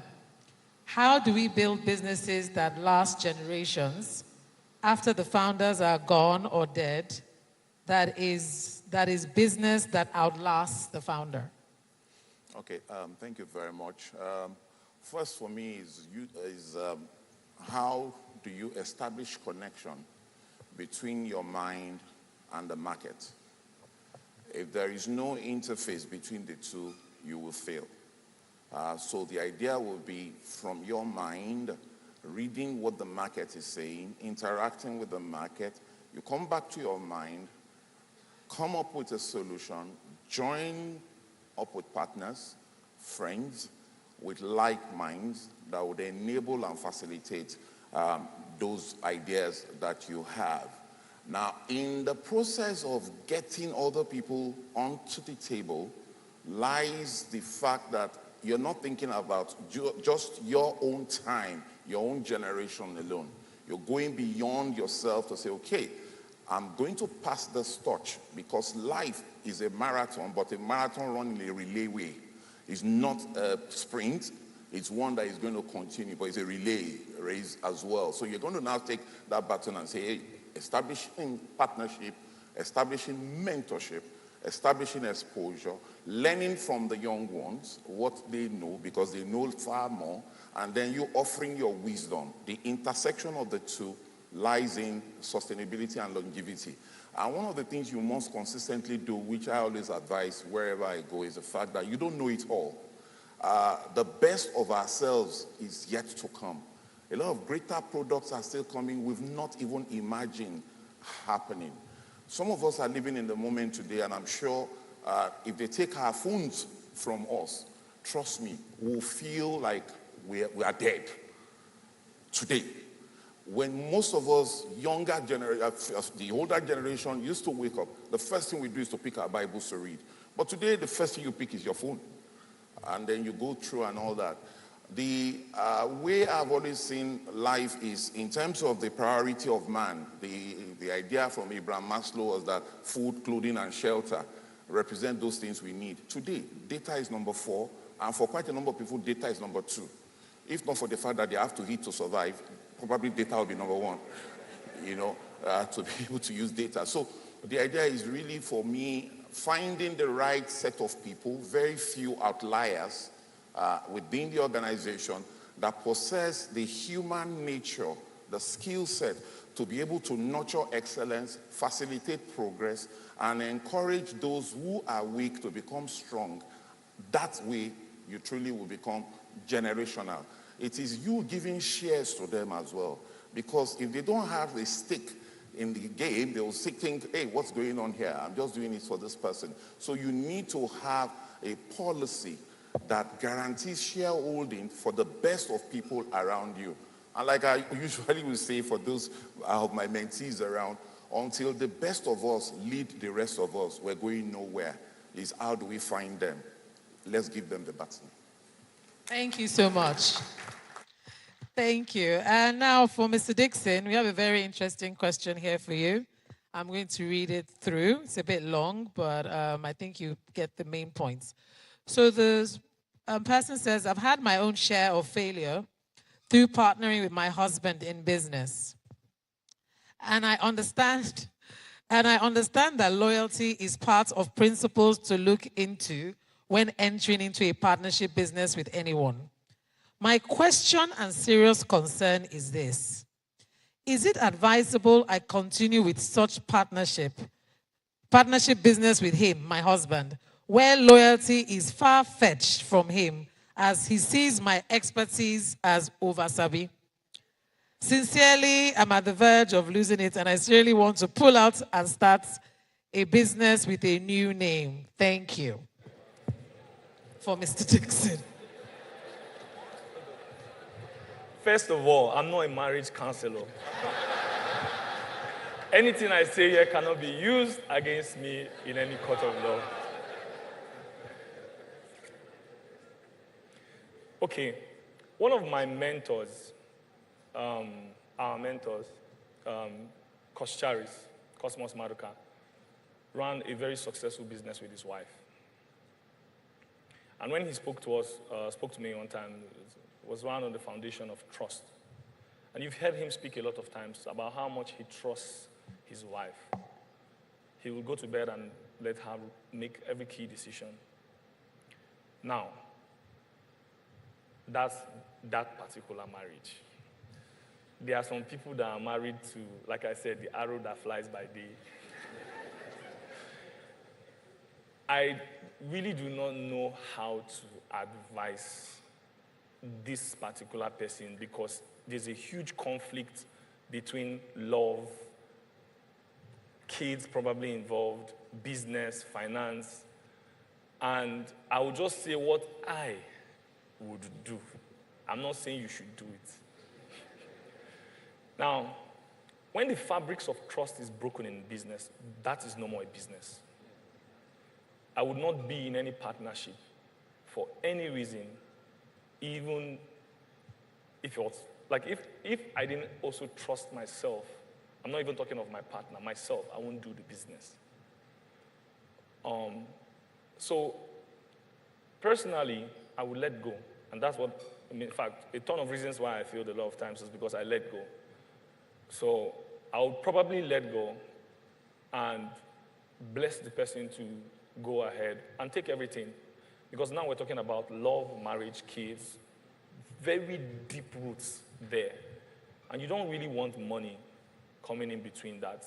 So it will look like a big L. But a lot of times, like I say, inside the gems, again, of success are buried in the lessons learned from failure. And you take that lesson and you move on and you start afresh. Now, this thing sounds very, very crazy. And it sounds like, especially imagine you built a company as big as what's Piggyvest, Sahara, and how would you let it go? I'm just saying that I will let it go and move on. However, you can go and seek, I think Pastor Poju might be in the business of advising people like this. But me, I'm just a small fintech guy. I can't recommend, but this is what I would do. Thank you very much. Thank you very much. I'm sure we can all learn from that. And I hope the speaker, the person who asked the question, will also learn from that. So, Mr. Somto, the question I have now is for you. And it says, collaboration is important in starting or sustaining a business. Please explain how exactly we are to collaborate and who are the people that we should be collaborating with as a startup. Thank you for that question. I think that is very targeted at me, which is interesting. So for instance, myself, in Piggyvest, we are about 7 partners, right? We've been together for way over 10 years. So I can talk about a bit of dynamics, with that. So I think the first thing is you have to know what you want to do as like the person who, you have what you want to achieve in terms of the value you want to create, right? And your job is actually a job, right? To identify the people who can help you achieve those things, right? And you have to remember and take note of the word help, right? Because they're actually helping you to achieve it. So if that's the case, you have to think of them. What do they like when they were coming to this world, your name was not in their, with them, right? So they already had their own plans, right? There are things that they want to achieve, right? So you should first know what do they even want to achieve, like with their own lives, right? And that's very important because some people don't do this. They just find people, tell them what they want to achieve and tell them, join me and let's go. And down the line, you now see what they wanted to achieve and you end up being shocked, right? So the first thing is, what do you want to achieve? And you see if you can help them achieve that thing within your plan, right? This is your value you want to create, right? So you ask them, they'll tell you their plans, they'll tell you what is important to them very early. And you're either making a promise and saying, okay, you'll be able to achieve this thing with this structure, right? And you have to keep to that. And I think it's something that, and we follow the path of Jesus, right? When he was recruiting his partners, he met them in their day, right? And he said things that, I will make you fishers of men. So you want to fish, right? So he's not giving you another job, right? He's just saying that, what I'm going to do with you, if we do it together, you would actually fish more, right? So I think the thoughts of thinking about what the person you're trying to work with has planned for their own life, right? What success means to them would help you identify whether they are right or not for you. Now, once you've done that first part, the next thing is now you have to have the character to respect that their plan, right? So you're not imposing your plan and reducing their own plan for any reason. That's what some people do, right? So during the course of the partnership, you're always reaching out, you're always asking, you're always making sure that their plan is still in motion, right? Within whatever you're doing. So there's mutual respect. So you can't ever feel at any point in the skill, if you like build 10 unicorns, you can never feel like you did them a favor. They actually are the ones that did it, right? So that mutual respect is so important. It's some of the things that we miss, right? And the day you miss it, you pay the price, for it. So mutual respect, knowing what these people want to achieve, will help you identify them, and the character to always respect those people will keep them and making everyone achieve that goal right together. Yeah. Thank you so much, Mr. Somto. So, Mr. Zachary, a high population of entrepreneurs in the continent are in the millennial and Gen Z categories. So a question we have. So the question for you, Mr. Zachary, will be the question from the audience, which says, what can be done to change the worldview of young African entrepreneurs? Especially when you're trying to have global presence. So the writer says here, a lot of people think we're illegitimate. We have the perceptions that we're fraudulent. So what advice can you give young African entrepreneurs as they have to navigate these sort of challenges? Thank you. Well, that's a very, very important question. And in fact, I've decided to dedicate a lot of my time on that issue through platforms that you know, I run, mentorship platforms, but I'm also doing a book, hopefully before the end of this year, on building thought infrastructure. I think for us as Africans, the thought infrastructure needs to be addressed. I will explain. If you go to Europe, there are roads, there's you know, education systems, they've got power, they've got all sorts of things that would make national infrastructure. And then you come to Africa, we've got the same. We've got roads, we've got you know, power systems, we've got telecommunication systems, we've got all sorts of things. But the difference between our infrastructure and the infrastructure in Europe is that our roads have got potholes. Our power doesn't work all the time. So there's something wrong with our thought infrastructure, or you know, with the quality of our infrastructure.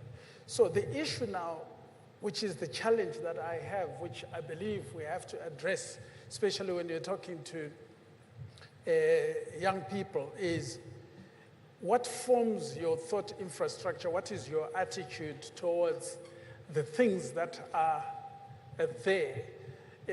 So I'll give an example. In my country, in South Africa, we've blamed white people, we've blamed colonialism, we've blamed everything that has happened in the past for the past 40 years, 50 years.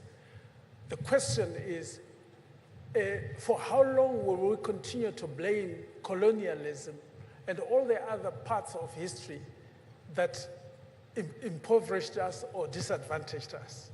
Is it going to be 100 years, 200 years, 300 years?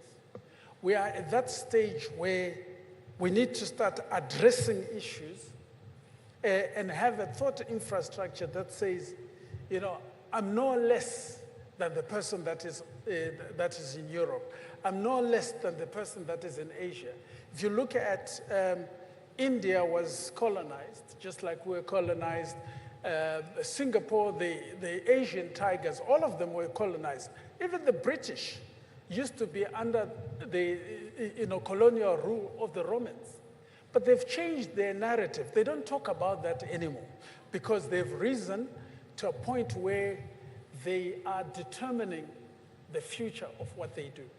And I think that the biggest challenge that we have is to believe that I can make the change here in Africa that I could make when I'm in Europe. I mean, look at all the Nigerians that are making a difference in the United States, in institutions in Europe. But when you come here in Africa, you've got a problem. You can't. We know that there's a leadership issue, but I think young people have to start refusing to accept the narrative that when you're in Africa, things doesn't work. And the challenge is, how do we change our thought infrastructure to enable us to start redefining the narrative concerning Africa? Thank you so much. And now we have to wrap up this section. I want to thank each and every one of our speakers. Please give them a round of applause. Thank you. We're actually done for now. We're going to revert back to the studio. Yeah. Please keep clapping as they get off the stage. Thank you so much. Thank you for your contributions.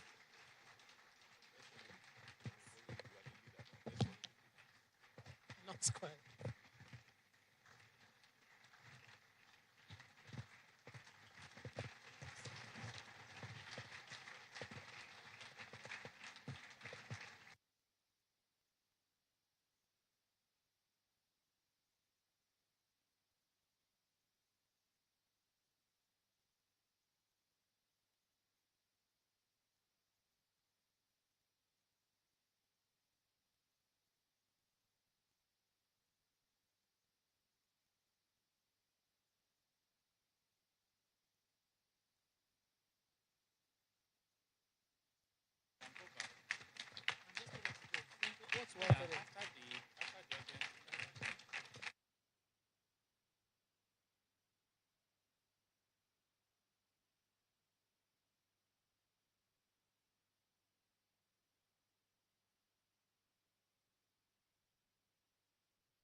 All right, so that brings us to the end of our inaugural Platform Africa. Please, a round of applause. We want to thank all of you for coming. I'm sure you enjoyed it and you learned a lot from it. Please, a reminder that we have Platform June 12th. And please post your pictures and your learning. And remember, the hashtag is what? The Platform Africa. Thank you, everyone. My name is Chidima Agbamuche Madika. It was a pleasure to compare today's events. Safe journey and take care.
Of Lagos State since 2019.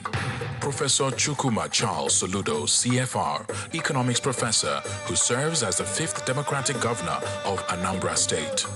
Amina Gurib Fakim, scientist who served as the 6th and 1st female president of the Republic of Mauritius.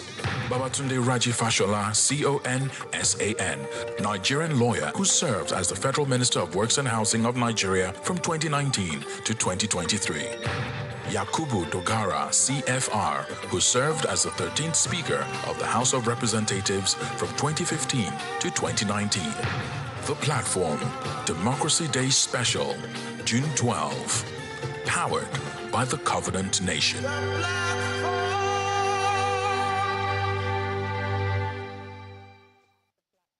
The Platform, Democracy Day Special, 5 speakers. Babajide Olushola Sanwo-Olu served as the 15th Governor of Lagos State since 2019.